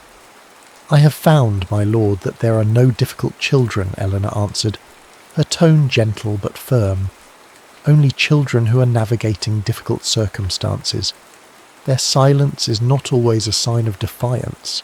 Sometimes it is a language of its own. I am a patient listener." The words hung in the air, a direct challenge to the very silence he had cultivated. He felt an unwelcome prickle of something, annoyance perhaps, or something dangerously close to hope. He gestured curtly to the door, and on cue it opened. The housekeeper, Mrs. Gable, a woman whose face seemed permanently set in an expression of grim sympathy, led a small girl into the room. This was Rosamond, 7 years old, with her father's dark hair and a face as pale and delicate as porcelain. In her hand she clutched a worn silver locket, her thumb stroking its smooth surface in a continuous, anxious rhythm. Her eyes, wide and dark, were fixed on the floor. She did not look at her father, and she did not look at the stranger. "Rosamond," Alistair said, his voice straining for a softness that was no longer natural to it. "This is Miss Vance. She has come to be your governess." Silence. The clock in the hall seemed to grow louder. Eleanor took a step forward and then knelt, bringing herself to the child's level. It was a simple gesture, but in the rigid formality of the house, it felt radical. "It is a pleasure to meet you, Rosamond," she said softly, her voice pitched for the girl alone. She didn't try to touch her. She didn't ask for a response. She simply waited. Rosamond's fingers tightened on the locket. Her gaze remained on the intricate pattern of the Persian rug. Alistair felt a muscle jump in his jaw. This was the moment all the other candidates had failed. They had pushed, they had cooed, they had produced sweets from their pockets, their brightly feigned cheerfulness and obscenity in the face of the child's mute sorrow. Eleanor simply rose, her moss-green eyes meeting Alistair's over the top of his daughter's head. "The wisteria on the outer wall is magnificent," she said, her voice returning to a conversational tone. "It must be a breathtaking sight in the spring." Alistair was caught off guard. He glanced at the window, at the tangled, lifeless vine. "It hasn't bloomed," he said, the admission costing him more than he would ever let on. "Perhaps it's only sleeping," Eleanor replied. Some things just need a little patience, a little encouragement to remember the sun. He looked from her steady, unassuming face to the small, unmoving form of his daughter, and for the first time in 2 years, the silence of Blackwood Manor felt not like a comfort, but like a cage. He looked at this woman, this stranger who spoke of sun and sleeping things, and felt the first, terrifying tremor of a lock beginning to turn. "The position is yours, Miss Vance," he said, the words clipped. "Your duties begin on the morrow. Mrs. Gable will show you to your rooms." He turned back to the window, a dismissal. He could not afford to watch her go. He could not afford to see the hope in her eyes, because it would only illuminate the darkness in his own. The first few weeks passed in a succession of grey, damp days that bled one into the next. Eleanor moved through the sombre halls of Blackwood Manor like a quiet tide, a gentle, persistent force against the immovable rock of its grief. She established a routine in the schoolroom, a pocket of the house that had been shuttered and silent for 2 years. She aired it out, polished the wood, and filled a vase with holly from the garden, its bright red berries a small rebellion against the monochrome world outside. Rosamond remained a ghost, a silent shadow at her side. She would perform her lessons, mathematics, penmanship, geography, with a mechanical precision that was more heartbreaking than any tantrum. She still clutched the silver locket, her shield against the world. Yet, Eleanor persisted. She did not push for speech. Instead, she introduced a new language. She began to leave small, delicate watercolours on Rosamond's pillow each night. A robin with its impossibly bright breast, a shy snowdrop pushing through the frozen earth, a silvery moon. They were questions asked without words. One morning, Eleanor entered the schoolroom to find a single, slightly crushed primrose lying on her blotter. Its pale yellow face was a sun in miniature. Her heart gave a flutter, a hopeful, painful thing. She pressed the flower between the pages of her favourite book of poetry. That afternoon, while reading aloud, she noticed Rosamond watching her, her dark eyes lingering on the book, a silent acknowledgement. The true turning point came in the forgotten greenhouse at the edge of the kitchen garden. It was a skeletal structure of glass and rusted iron, its panes clouded with grime. Inside, a few gnarled and neglected rose bushes fought for life, their thorny branches like twisted claws. Eleanor saw a challenge. Armed with shears and a trowel, she set to work, clearing away the dead wood, turning the soil. She felt a presence, and looked up to see Rosamond standing in the doorway, a small, still figure half hidden by the frame. She didn't speak, but she watched. Every day she watched. Alistair too found himself watching. He took to walking down the west wing corridor, a route he had long avoided just to pass the schoolroom. He would pause, hidden from sight, and listen. He heard the faint sound of Eleanor's voice, a soft melodic hum as she read from the Water Babies or recited French verbs. It was a sound of life, of normalcy, that was so alien it felt like a dream. He told himself it was for Rosamond's sake, but a deeper, more honest part of him knew he was starving, and her voice was a kind of nourishment. One rainy afternoon, with the sound of a steady drumbeat on the greenhouse glass, he finally breached the unspoken boundary. He entered the schoolroom under the thin pretense of inspecting the ceiling for a leak. Eleanor was at the desk, cleaning her paintbrushes, while Rosamond sat by the window, tracing the path of a raindrop down the pane. "Miss Vance," he said, his voice startlingly loud in the quiet room. She looked up, a smudge of viridian green on her cheek. "My lord, the ceiling seems to be holding strong." A faint smile played on her lips, and he realised with a jolt that he had never seen her smile before. It changed her face entirely, softening the intelligent severity into something warm and luminous. His eyes fell on the book of poetry lying open on her desk, the fragile pressed primrose marking a page. He recognised the binding. "Keats," he said, his voice softening involuntarily. "Yes, a particular favourite?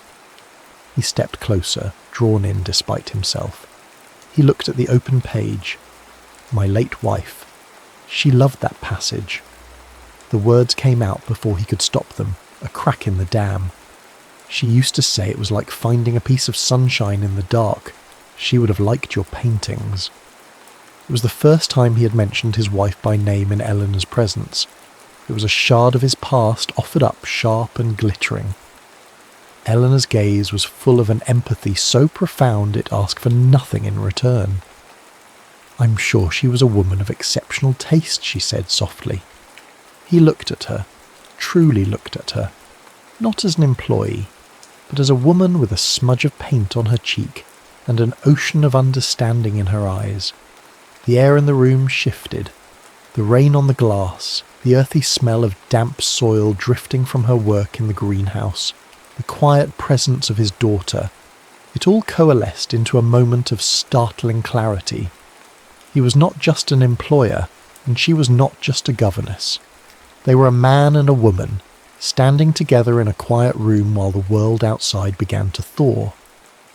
Outside the window, unnoticed by either of them, the first timid green buds were beginning to push their way through the gnarled grey bark of the wisteria vine. Spring arrived not with a sudden burst, but as a slow, lyrical unfurling. It was in the shy blush of cherry blossoms along the drive, the insistent green of the lawns, and most of all, in the rose garden. Under Eleanor's patient hand, the space was transformed. What had been a tangle of thorns and sorrow was now a sanctuary of velvet petals and heady perfume. Roses the colour of cream, of sunset, of deep, bleeding crimson, climbed the old stone walls. It became Eleanor and Rosamond's haven, and in the safety of that garden surrounded by the scent of life, Rosamond began to speak. Not in sentences, but in whispers, single words offered up like precious gifts. Bird, blue, more. One afternoon, as Eleanor pruned a particularly beautiful blush-pink rose, Rosamond reached out a small hand and touched the petal. "Pretty," she whispered, and the word was a miracle. Alistair watched them from his library window. He watched the woman in the simple dress and the little girl in the pinafore moving through the vibrant colours of the garden, and a feeling he could not name, a dangerous, beautiful ache bloomed in his chest. The house no longer felt like a tomb, it was breathing again. The evening the storm broke, the air was thick and warm, charged with an almost electric stillness. The sky bruised to a deep violet, and the first fat drops of rain struck the flagstones like a summons. Eleanor was hurrying Rosamond inside from the garden when the wind rose to a howl, slamming a shutter against the house with a deafening crack. Then, with a flicker and a groan, the lights went out, plunging the manor into a deep, velvety darkness. Mrs. Gable bustled about with candelabras, her movements brisk and efficient, but the sudden intimacy of candlelight changed everything. The grand, cavernous rooms became small, secret spaces, their corners filled with dancing shadows.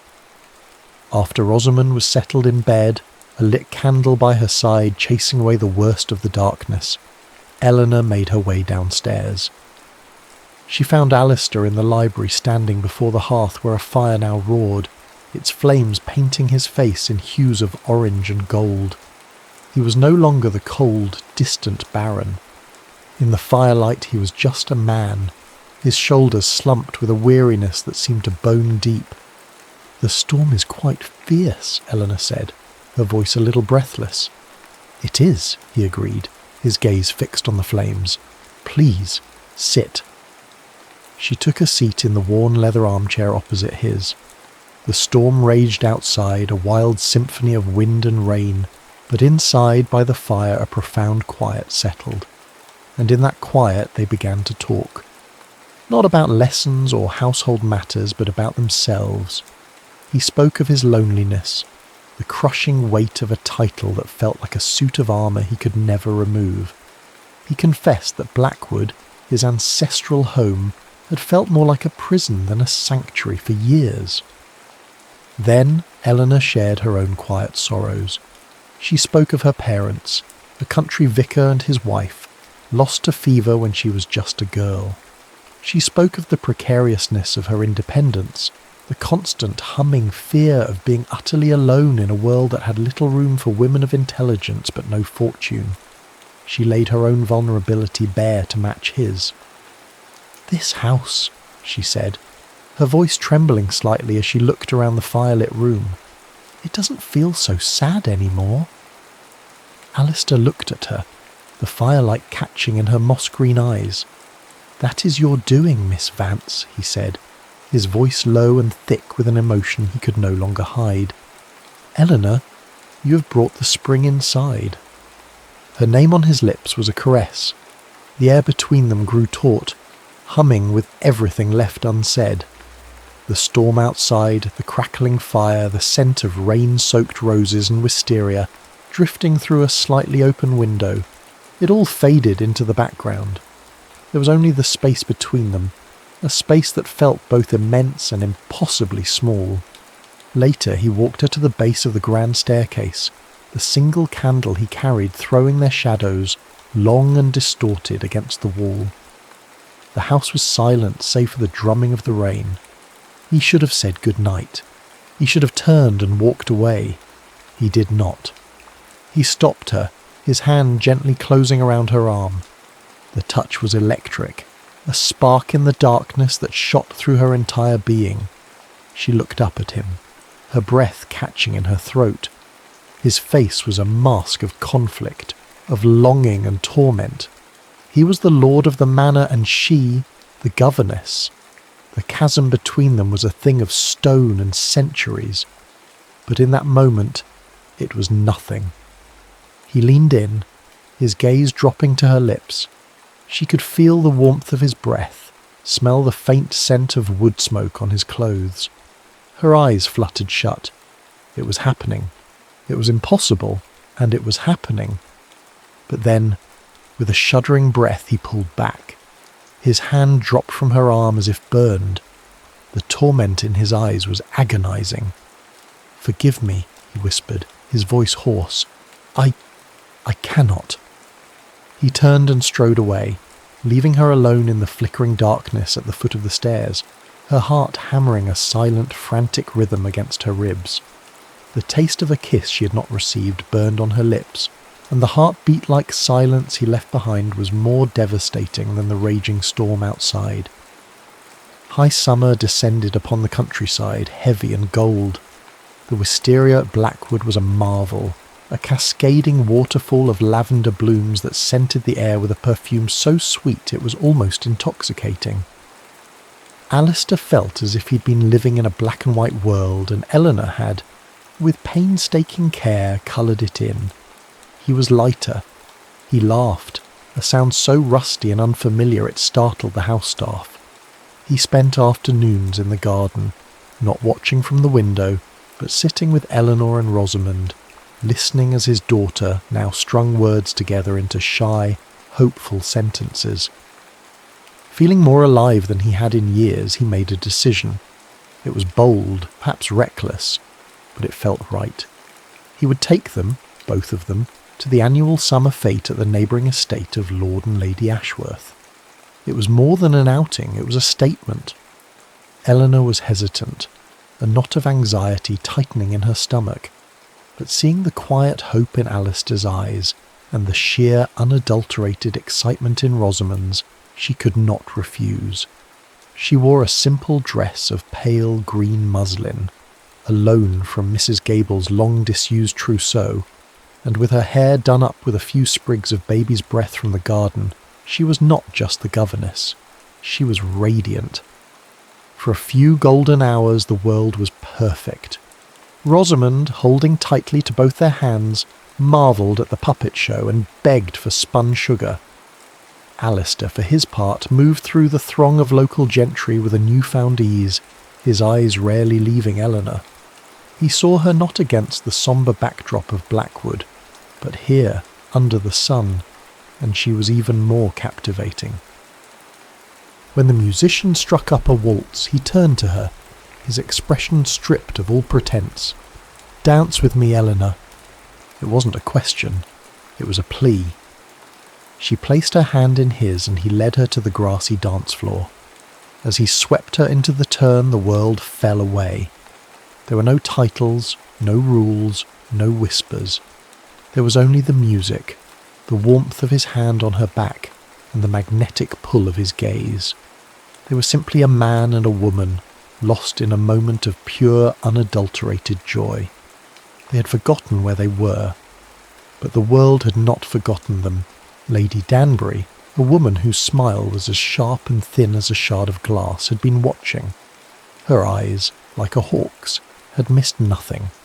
The lingering glances, the shared smiles, the easy intimacy.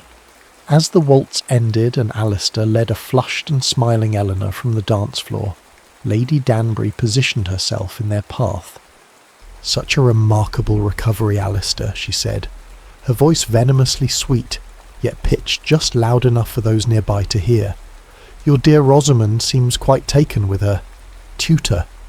She let the word hang in the air, heavy with insinuation. One must be so careful about forming attachments in the home. They can be so inappropriate. The word struck Eleanor like a physical blow. The colour drained from her face. Suddenly the sun felt oppressive, the polite laughter and clinking glasses a deafening cacophony. She saw the other faces, the curious glances, the barely concealed smirks, the cold judgment. They were not seeing a man finding happiness. They were seeing a baron toying with his servant. A scandal in the making. Humiliation, cold and sharp, washed over her. She was a fool. She'd allowed herself to forget her place. She was an employee, a woman of no standing, and she had just publicly compromised the man she was beginning to love and the child she adored. "Excuse me," she murmured, her voice barely a whisper, and before Alistair could react she turned and fled. She walked, almost ran, from the manicured lawns and the judging eyes, her heart a cold, hard stone in her chest. He found her hours later, in the library at Blackwood. She'd been packing. Her small trunk stood open, half filled with her meagre belongings. "What are you doing?" Alistair's voice was strained, a mixture of anger and confusion. "What I must," she replied, her back to him as she folded a dress with trembling hands. "I am leaving, my lord." "Because of that venomous old crow? Eleanor, you cannot let her words—" "It is not just her words," she cried, finally turning to face him, her eyes bright with unshed tears. "It is the truth in them. Look at us. I am the governess. You are the baron. They will not see a man and a woman.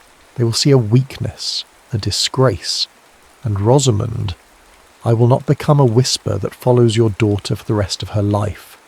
I will not be the reason they pity her." "I don't care what they see," he insisted, stepping towards her. "I care only for what I see." "And you cannot see the ruin this would bring," she countered, her voice breaking. "Your reputation, your standing. You have a duty to your name, to your daughter. My presence here as anything more than an employee jeopardizes that. I will not do it. I cannot." She was sacrificing her heart for their honour, and the nobility of it was a knife in his chest. He saw the trap closing around them, the cruel mechanics of the world they lived in. The beautiful, blooming wisteria on the wall outside no longer seemed a symbol of a life, but a heavy, suffocating weight, its beauty masking the way it slowly, inexorably choked the stone it clung to. He had brought her here to save his daughter, and now, to save his daughter, she was leaving him. A week passed, a week of crushing, unbearable silence. The life Eleanor had breathed into Blackwood Manor seeped away, leaving behind the familiar hollow echo of grief. The doors to the schoolroom were closed. The rose garden, though still in bloom, seemed to hold its breath, its colours muted. Eleanor remained, serving out a week's notice at Alistair's cold insistence, but she was a ghost, moving through the house with a quiet, heartbreaking efficiency. Each day was a slow, methodical erasure of her presence. The morning of her departure arrived with the first true bite of autumn in the air. The sky was a high, brilliant blue, and the leaves on the trees were just beginning to surrender to shades of gold and amber. Eleanor's packed trunk stood in the great hall by the door. The carriage was due any moment. Rosamond had retreated completely, the light in her eyes extinguished. She had not spoken a full sentence since the day of the fête, her small hand once again a permanent fixture on the silver locket she wore around her neck. Alistair found her in the library. She was not reading, simply standing by the window, looking out at the gardens. The warm golden light of the new season streamed in, illuminating the fine dust in the air. He felt a familiar despair creep back into his soul. He had failed. He had allowed the fear of whispers to shatter the most precious thing he had found. "Rosamond," he said softly. She turned to him, her small face etched with a sorrow far too deep for her years. Slowly she lifted the silver locket and with trembling fingers opened the clasp. Inside was a tiny, faded watercolour portrait of a smiling woman with kind eyes. Her mother. Alistair's breath caught in his throat. Rosamond looked from the portrait to her father, her dark eyes wide and pleading. And then she spoke, her voice clear and achingly steady in the silent room. "Will Eleanor be a memory now too?" The question struck Alistair with the force of a physical blow. It was not an accusation, but a simple, devastating inquiry from a child who had already lost too much. In that moment, he saw his grief for what it had become, not an act of loyalty to the dead, but a cruelty to the living. He had been so determined to honour the memory of his wife that he was about to turn the one woman who had brought them back to life into a memory as well. He was forcing his own daughter to live in a gallery of ghosts. It was his choice. The whispers of society, or the clear, true voice of his daughter, the prison of his past, or the terrifying, hopeful expanse of a future. He didn't have to think. He strode from the library, his purpose afire in his veins. He found Eleanor standing by the open front door, her gloved hands clasped, her posture a study in dignified heartbreak, as she watched the carriage crunch up the gravel drive. "Don't go," he said. She turned, her expression guarded. "My lord, we have been over this. It is for the best." "No," he said, closing the distance between them until he stood directly before her. He reached out not to touch her, but as a gesture of supplication. "I have been a coward. I have been living my life by the rules of ghosts and gossips. Rosamond, she asked me if you were to become a memory. I will not let that happen." He took a deep breath, laying his heart bare. "I am not offering you a position, Eleanor. I am not asking you to stay as Rosamond's governess. I am asking you to stay as my partner, as my equal, as the woman I love." The words, once so terrifying, were now the simplest truth in the world. Let them whisper. Their words are wind in the leaves. You are the root, Eleanor. You are the bloom. Stay, and build a new garden with me. Tears welled in Eleanor's eyes, spilling over and tracing paths down her cheeks. They were not tears of sorrow, but of a profound, overwhelming relief. She'd been so prepared to be strong, to sacrifice, that his raw, courageous sincerity undid her completely. She could only nod, a single, decisive movement. A tentative smile broke across Alistair's face, the first genuine, unburdened smile she'd ever seen. He reached out and took her hand, his fingers lacing through hers. Their hands fit together as if they were always meant to. Together they turned from the waiting carriage and the open door to the outside world. They walked back into the heart of the house, their footsteps echoing softly on the polished wooden floor. At the entrance to the library, Rosamond was waiting. She looked at their joined hands and a small, hopeful smile touched her own lips. As they passed, She tentatively reached out her free hand, her small fingers finding and closing around Eleanor's. The three of them stood there for a moment in the warm autumn light, a man, a woman, and a child, a quiet, unspoken promise. And in the golden silence of the great house, they learned that the bravest love is not the one that shouts above the whispers of the world, but the one that builds a home strong enough to withstand them together.